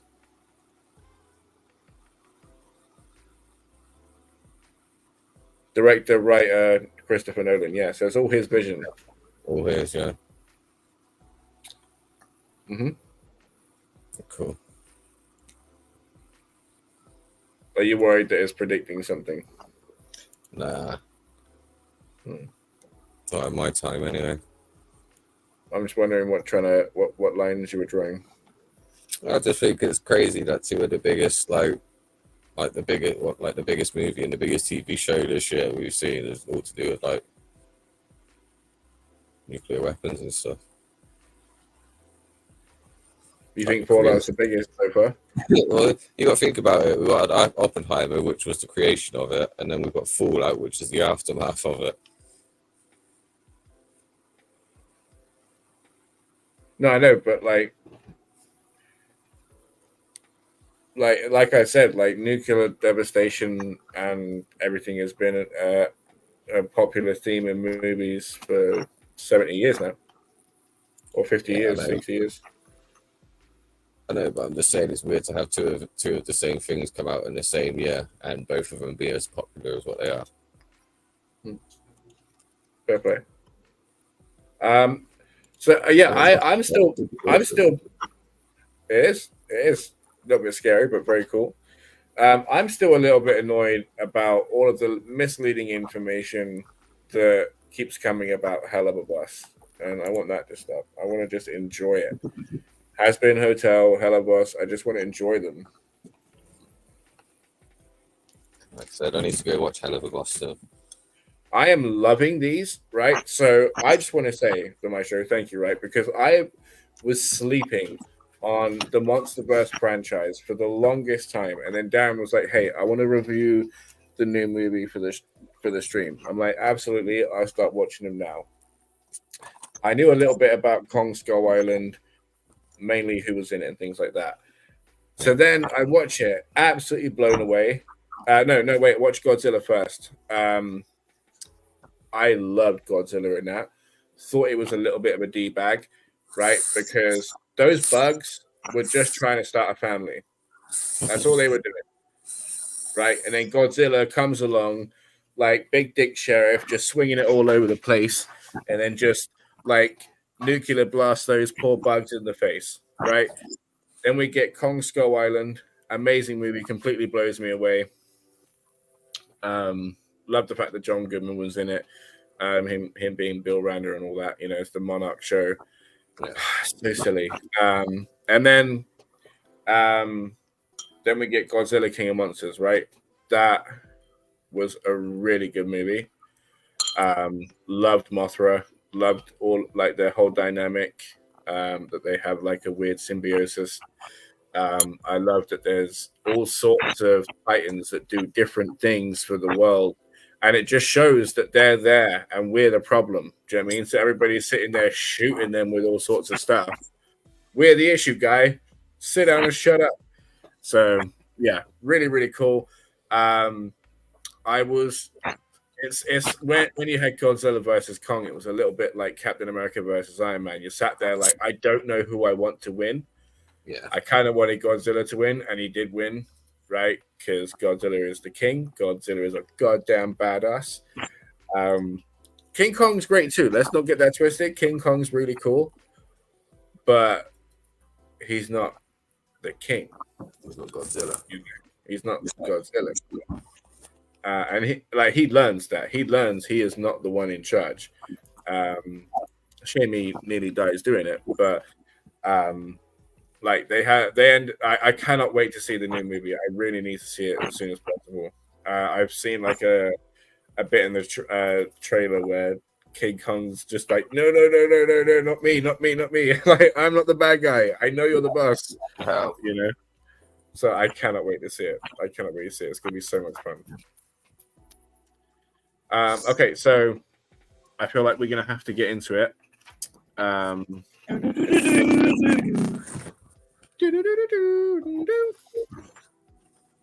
So I wish we had Darren and DJ Eric here, but That would be great. that would be great. Unfortunately, I feel like we've pushed it off as much as possible. So X-Men 97, episode 6. Wow.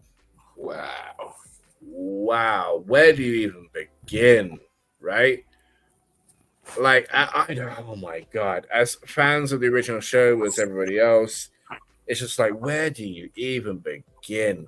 Episode 6, man. Just a straight slap in the face from the beginning, you know? So, like, there we are. As the show originally begins with episode 1, we're sat there reeling from the loss of Charles Xavier and wanting to know how we're going to continue, right? And then that's what we've been doing for the 5 episodes and seeing that his legacy is living through somebody else. And then we lose that person. And then the second we lose that person, sorry, let me put that up. Second we lose that person, we get Charles back. Charles is back, everybody. What the fuck? I really didn't see that coming. Not at all. The only way I saw that coming was like through some Days of Future Past event that I was talking about last week because Cable's now here. That doesn't need to happen. Like, maybe because we lost some dudes like Gambit or something, you know? Yeah. But not to get Charles back. Like, what the hell? Like, everyone was thinking, like, maybe, like, you know, like with the X-Men Last Stand when he got by Phoenix. And then he ended up in Moira McTaggart's emergency room, taking over that man who was in a vegetative state, which raises many ethical questions. You know, even if you sit there and you say that man's in a vegetative state or he's not there, you can say what you want, but that still leaves far too many questions. I understand it was like a life or death instant situation that needs to happen, but you know, there still needs to be some red tape, you know? Yeah. So that sounds much better. Thank you. I wouldn't have had that. That sounds much better. Okay. So we get Charles's intro, and they spoke of the Phoenix Saga, which happened in 1994, a full 30 years ago, depending on the month and the day. 30 years ago, we were here.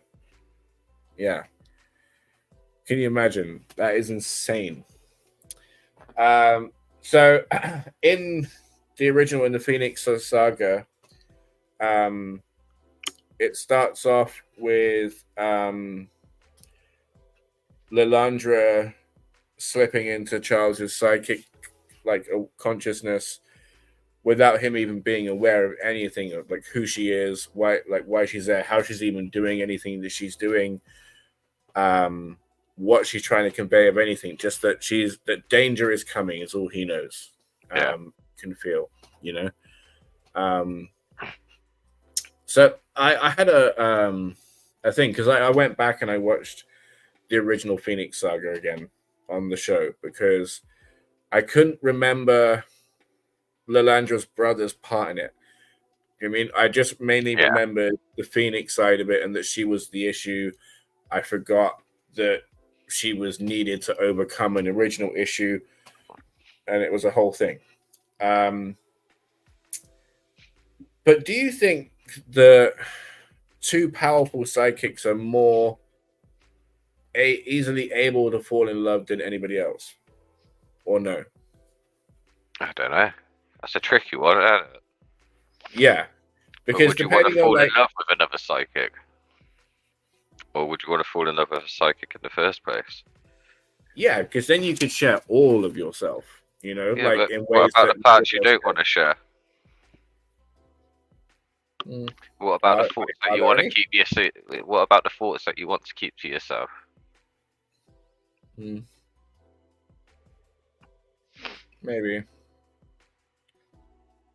You But know, I then, think it's a tricky one. if you're a powerful psychic, then you could have like a little lockbox, maybe, you know, that you could put those things in. I don't know. But if you love somebody, you wouldn't use your powers on them anyway. No, but like depending on like the love that you have, you could have a much more exploratory, deeper connected, Demolition Man. romantic relationship. Demolition Man. Oh, right. That type of thing, yeah. No, yes and no, yes and no, right? Yes and no, yes and no. That weren't what I was saying, but obviously, yes, absolutely, right? Fuck's sake. Obviously for that, okay. But what I'm saying is like say for example, if you're not like an eloquent person and you're trying to say to the person like, "I love you more than more than anything," and I see the stars in your eyes and my heart beats for you, and all these kind of things that you can't genuinely say. Just you're fit, mate, and I want to fuck you in it. Like some people aren't like really romantic, so like I know what you're saying. it could be a way that like that gets expressed. So there could be there's a lot of nuance in emotion that might be easily and readily shared if you're a psychic. And I'm wondering, because like my thing is like, you dick. Like my thing is like, as I was watching the episode, Beast is talking to it's okay. Beast is talking to Charles, and he's like, "Oh, but I love her." Dude, you've had like a minute and a half conversation with her. Like, how much do you know? So that's where my question came from. But really cool, really interesting episode. Because we see the Shia are also at war with the Kree. Thank you very much. With the Supreme Intelligence is on the run. Because before we had Ronan the Gladiator and Black Hawk finishing a fight that started in the original series. And it's interesting to see carry on. It's nice to see Ronan in his original colors as well. The green and the yellow after the Marvel change up. Not to say that their design isn't anything good. It's a lot of fun. But this is the thing. Like Ronan's one of those people, like one of those characters that gets used a lot. Yeah. There's like a lot of different variations of Ronan, of Loki, of like Baldur. He gets used a lot for when Thor's in there. So yeah, really cool to see.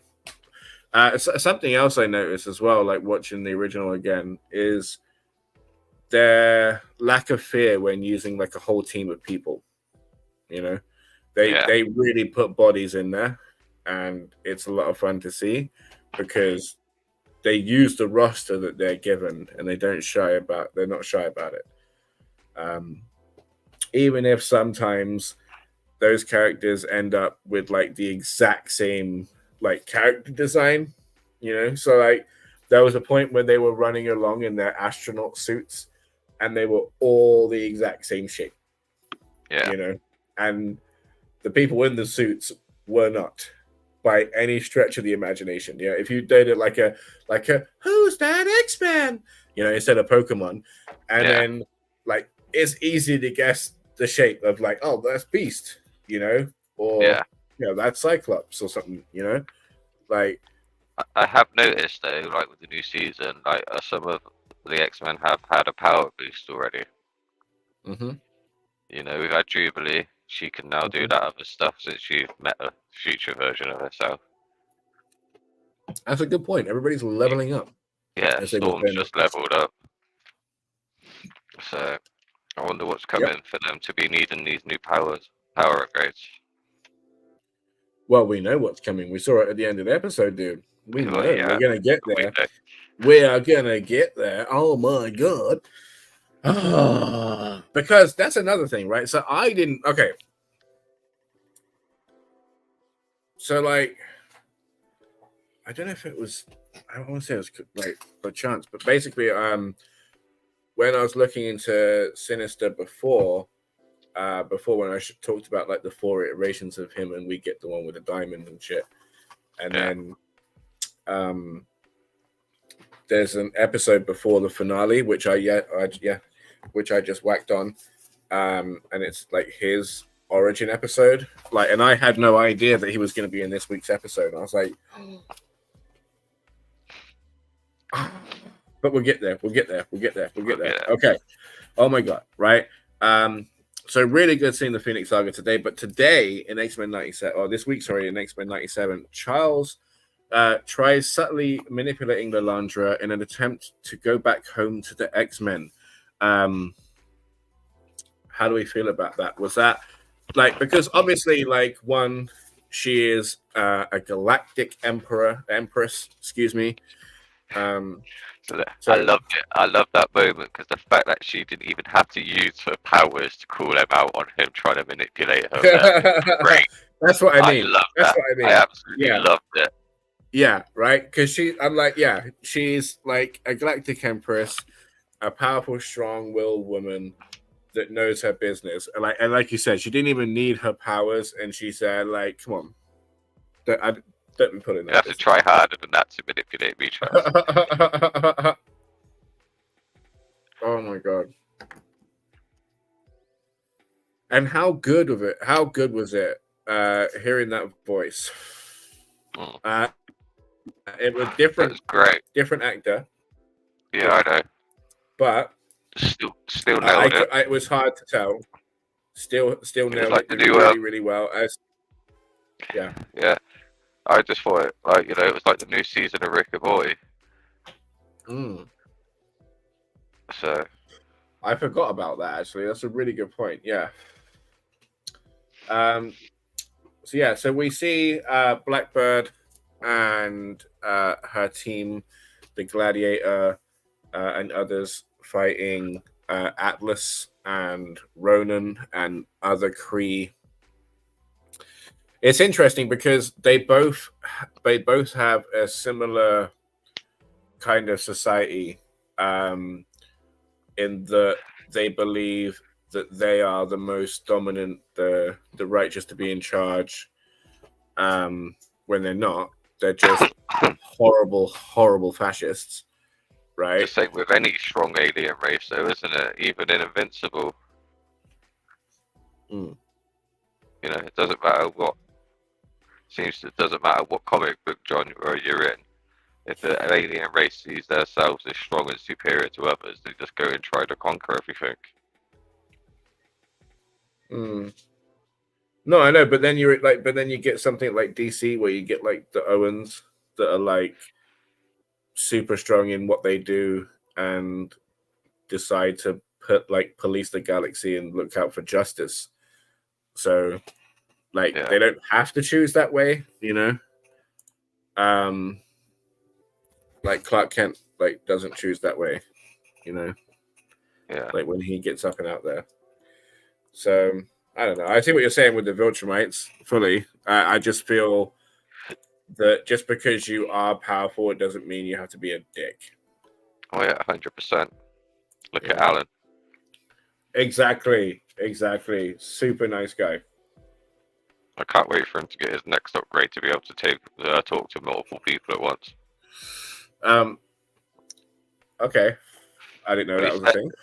Well, do you not remember when Invincible went up to go see what was going on with Yeah, I remember that Immortal bit. and I Alan? didn't know that was an upgrade that he could. I didn't know he could get upgrades like that. Yeah, Alan even said he's like, I think you're getting it in my next upgrade. I didn't hear that. Yeah. So Okay, fair enough. you'll have to listen out for it next time you watch it. Yeah, I will. So basically, we get Blackbird trying to manipulate the Shia Empire and the elders into thinking that Lalandra isn't looking out for the Empire because she has fallen in love with a Terran, which is Marvel's space name for Earth. And basically, she's saying that no, that's not the case. That she, like Charles, is an exemplary person and a great example of humanity. But then they say that he is not even a full Terran and he's a mutant, which they find even more deplorable for some reason because they're just full xenophobic, horrible fuckers. Pardon my language. But yeah, so like, what did you think about his conversation with Gladiator in that he likened him to Eric? Yeah, it was good. I think it was it gave Gladiator an insight into Charles as a person as well. Very much so. It was good to see. So, Pardon me. I love it when he takes them all to school. Yes, that was awesome. But I have to say before we get to the insane display of power, was that like, so we get brought back to the show with no Charles, right? I've said this before a little bit.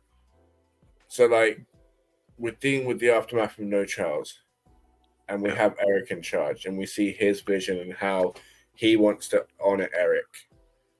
Right, how Eric wants to honor Charles, and now we deal with no Eric, and we have Charles back, right? Yeah. So now I'm hoping we get a couple of episodes to see if Charles amends his vision, his dream in any way to reflect for Eric's dream. Yeah, right. So see if the absolute destruction and just terrorist devastation that was put on Genosha, whose refugees have been denied admission back to their home, to any other country of origin,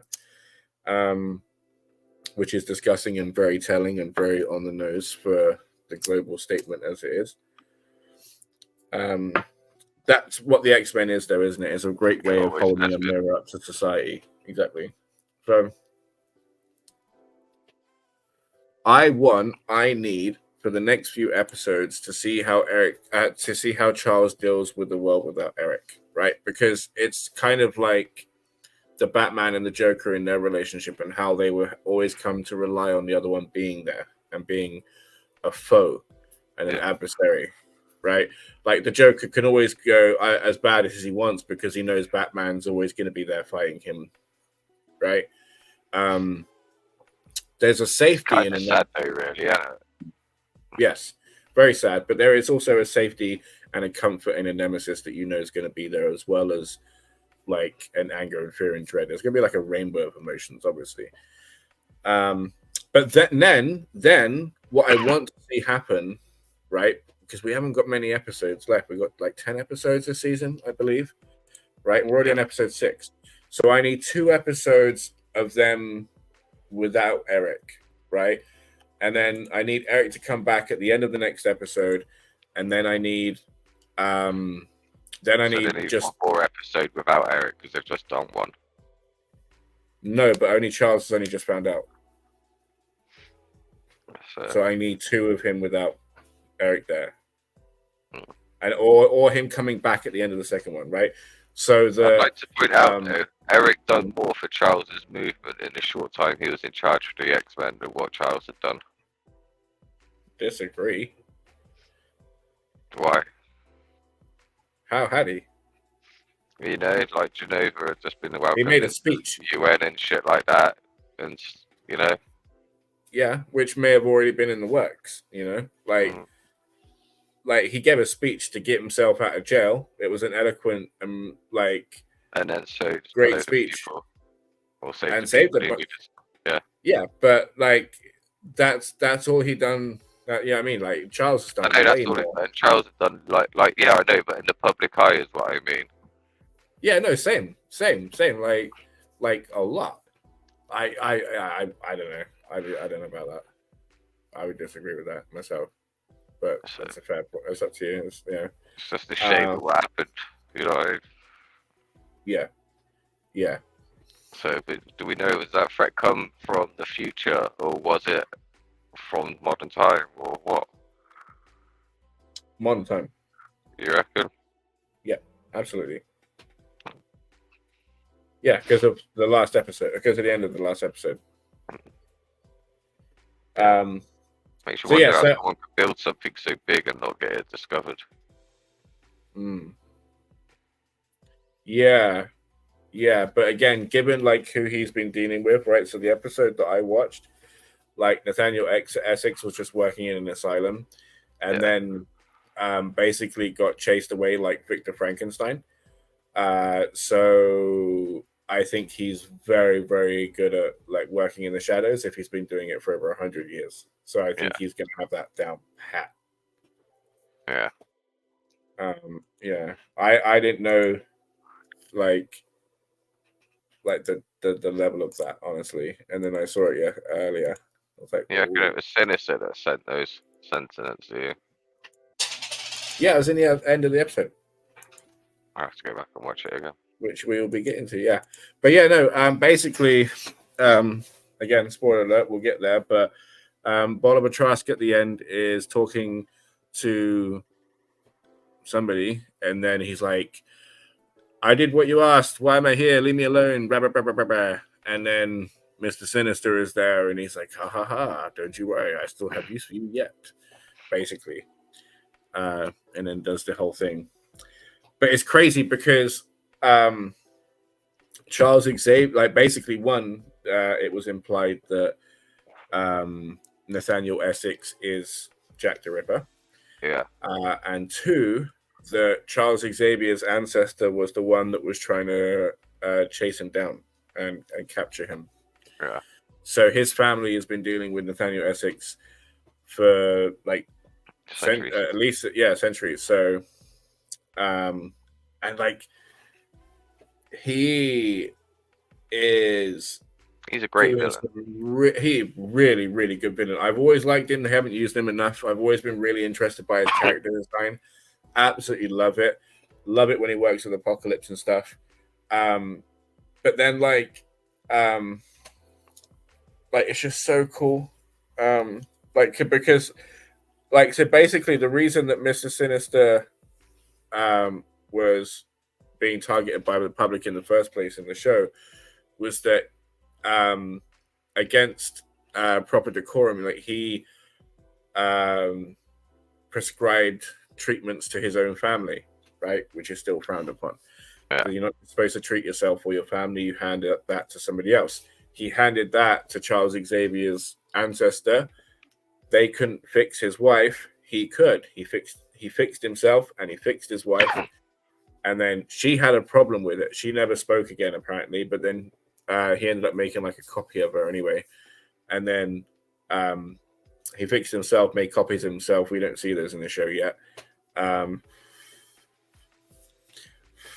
But then, so like, there's a real personal thing with the Xavier family, and then even more so with Charles because he's really laying into like Cyclops and Jean with the whole Madeline thing, and then now the whole reason that Gambit's dead,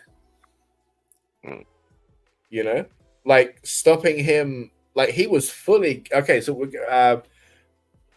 gonna get to the relevant bit in it. Well, we can just come back to the Storm stuff, but basically Charles has to perform the rite of the Right of Mdasha, which is a challenge put forth by a person of the Shia Empire to somebody of not of the Shia Empire to marry a royal, and then the native person gets to choose the challenge, and she chooses the challenge of relinquishing the memories of Earth, your life, and the X-Men, to which he reluctantly agrees. Like, it takes him a whole while. I didn't think he was going to agree to it, and then he releases like this awesome display of power, as Liam says, where he makes people like go back to school and educates them on why their empire is might is right, and all of that nonsense is built on lies because they just cull empires and steal their resources and their knowledge and integrate it into theirs and just usurp it all, and it's horrendous. And then say, "Oh, we'll help you survive, but you've got to like submit to our way of life. Basically, you've got to assimilate to survive," which is arguable whether that's truly surviving. So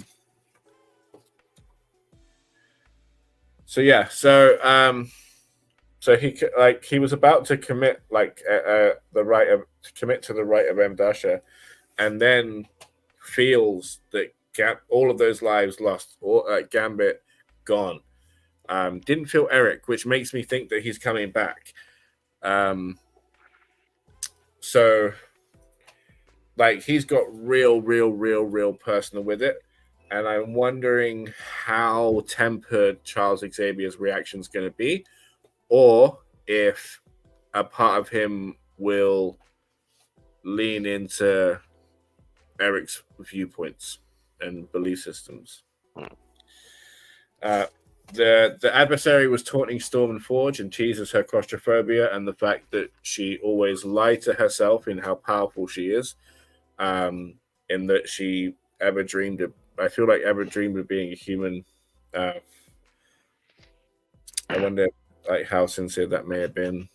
Or if only just to kind of have relief from the pressure of because she had to constantly keep her emotions in check as to not affect the storm, like the weather and everything else constantly, right? So maybe it was like, I want some relief from that. I want a weekend off. It'd be great to be human for a bit. Like maybe that's the kind of thing. But then like the adversary was talking about Storm constantly lying to herself, and I find it really interesting. But something that was super duper interesting. Okay. So last week we got the Watcher in the show, and my gosh, am I waiting for him to come back, right? But it was a great way to show that this series is connected to Marvel's animation and the MCU in general, because What If is a part of the MCU. So it's a great way of saying, hi, we're a part of everything. Another great way is when Wolverine's going to be rocking up in a suit very similar to the one that he's already in the show, just without the little blue underpants, you know. The thing today, or this week, I apologize, was so trippy, right? So when Forge is fighting the adversary and shooing them away from Storm, did you see his magic? It was Eldritch magic. That was last week's episode, wasn't it? No. Because this week they went into the caves to go get the herb. Yeah. He used magic again this week as well, right? Oh, yeah. Well, in the cave, wasn't it? Yeah. And it was Eldritch magic. Yeah. Which is the same magic that the fabulous Doctor Strange uses, right? So all of the people of Kamar-Taj use Eldritch magic. And so that's to say that Forge and his ancestors, his mother and everybody, and all the people that of the like. I wonder if all Native Americans then, like, that are magic users, also have Eldritch magic. I wouldn't see why not. That makes so much sense. That's so cool. That's so cool. Like, so. Did you not notice that in last week's episode, though? Not at all. Really? No. Completely went by my face.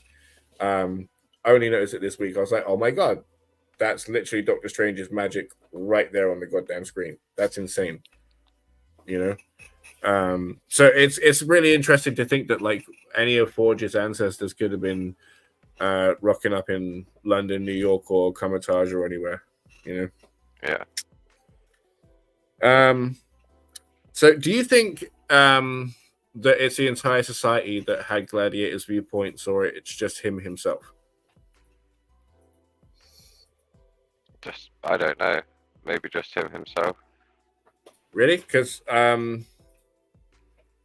that's the way that I was, like, second guessing myself. But initially, I kind of thought that they were all felt that way, like, and that they had to uniformly agree to the status quo, or they're like shunned, you know. Yeah. But like, so it was interesting to me that, like, whether it is the whole society or, like, it's interesting that there are, like, people that are like Eric. No matter where Charles goes, he's like fucking around him, you know. And then, like, these guys are, like, even worse. Bless you. So yeah, I found that fun. Whole series has been fun so far. The whole series has been fun so far. It has. Okay, so when we get Storm, last week we got Forge bitten by the adversary, and then this week we got a horrible seeping infection that was just spreading. And then after using the Eldritch magic, they have to go to a cave to get some mushrooms or some kind of plant that grows in the dark. A cactus that has the magical properties to heal him. So they both go because Forge knows that it's a tight, dark space, which is going to have Storm scared. So he wants to come along. But he gets left down at the bottom. She insists on climbing up, and the adversary is closing everything in, telling her to let go, give in to fear, like, accept the lie and everything else. And she's like, no, that's not happening. She's like, you are all an echo of who I am. You know, like, she knows that, like, basically, like, she's just like Mother Nature incarnate. You know, she is awesome. She is. So she is like, obviously not the grass side of it, you know, but she deals with fucking, like, all of the weather elements and things like that. So she's just out here being a badass. She's super powerful. She fully accepts it. She says that she stopped gonna believing the lie and stopped telling it to herself.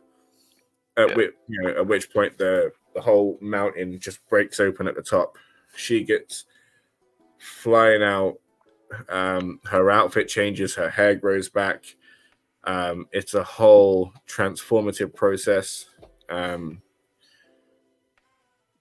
Figuratively and literally, you know, shedding a whole bunch of things that have been weighing you down and making you not the person you are or even want to be, you know. So then you let go of that weight and you become who you want to be.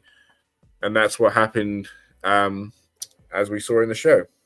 Either that or Forge's machine worked. It just took a while to kick in. Yeah, no, because then it takes away from her moment. Yeah, I know, I get that, but yeah, no, boo. you can't take that factor out of it, though, can you? Yeah, it didn't work. Time delay. No. It's like in Men in Black when Tommy, what's his name, gets his memories back, but it takes a while. Yeah, no. Yeah. So Inform gets healed by the characters that Storm uses. Genosha's devastation and survivors they see on the TV. So we're going to see her shooting on over to go and help everybody out. And she's obviously going to be a really big help. Charles is going to go back. And then, so as well, because Sinister is involved, I find it really, really interesting that last week before everything happened, right? So, like Jean and Madeline getting like that mental bullet in the head, right? And then passing out before everything happened. It's either like a precognition, like spider sense thing happening where they're getting like some sidekick vision from somewhere that says, oh no, some shit's about to go down, or because Sinister is involved and has their like genetic code, like all like it knows all of it, what might be able to kind of like I don't know, like trigger word them down, you know. I thought that was Cable that set off that spark. Why would he do that? Because he was the one that she could hear shouting and that like stop the music and everything else. And just like in the spark before she went outside and then seeing it happen. Yeah, but like there's like hearing him shouting, turn the music off. Mm. And then Maybe like because it completely affected disabling your mother. Yeah, but maybe because he come back in time and it affected something, and maybe that's how she like hit her Then why would before Jean be hit? because they're connected. Mm. Since she used Jean's mind thing with Scott and Jean broke into it, she's been connected to her since. Mm. Maybe. I prefer to think that it's Sinister myself, but I do see the validity of your argument. Like Forge's machine. Fuck off. You bastard. Okay. Charles sees the devastation of Genoa, says he's going to go back, even though it could start an all-out cosmic war. And then at the end, we see Trask. That we see our question answer and see that Trask is being manipulated by Sinister. And it's crazy because, like, it's a human who is now maybe a mutant. Like, he is mutated through his own means. Yeah. And then he has kidnapped somebody that hates mutants so he can help attack mutants.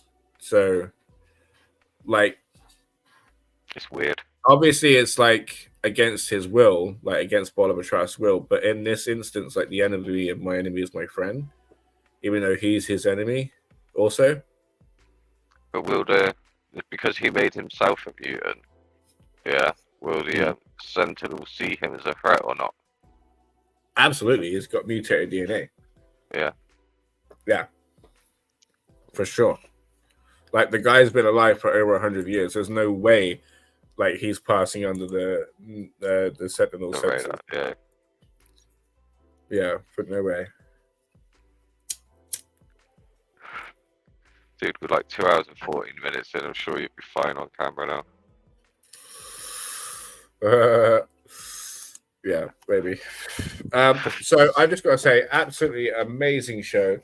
Deals with so many themes, not only just like loss and like grieving and things like that, but just and not only like the societal things of civil rights, which are a tremendous thing to be dealing with. Good job for them for sticking on the pulse of everything.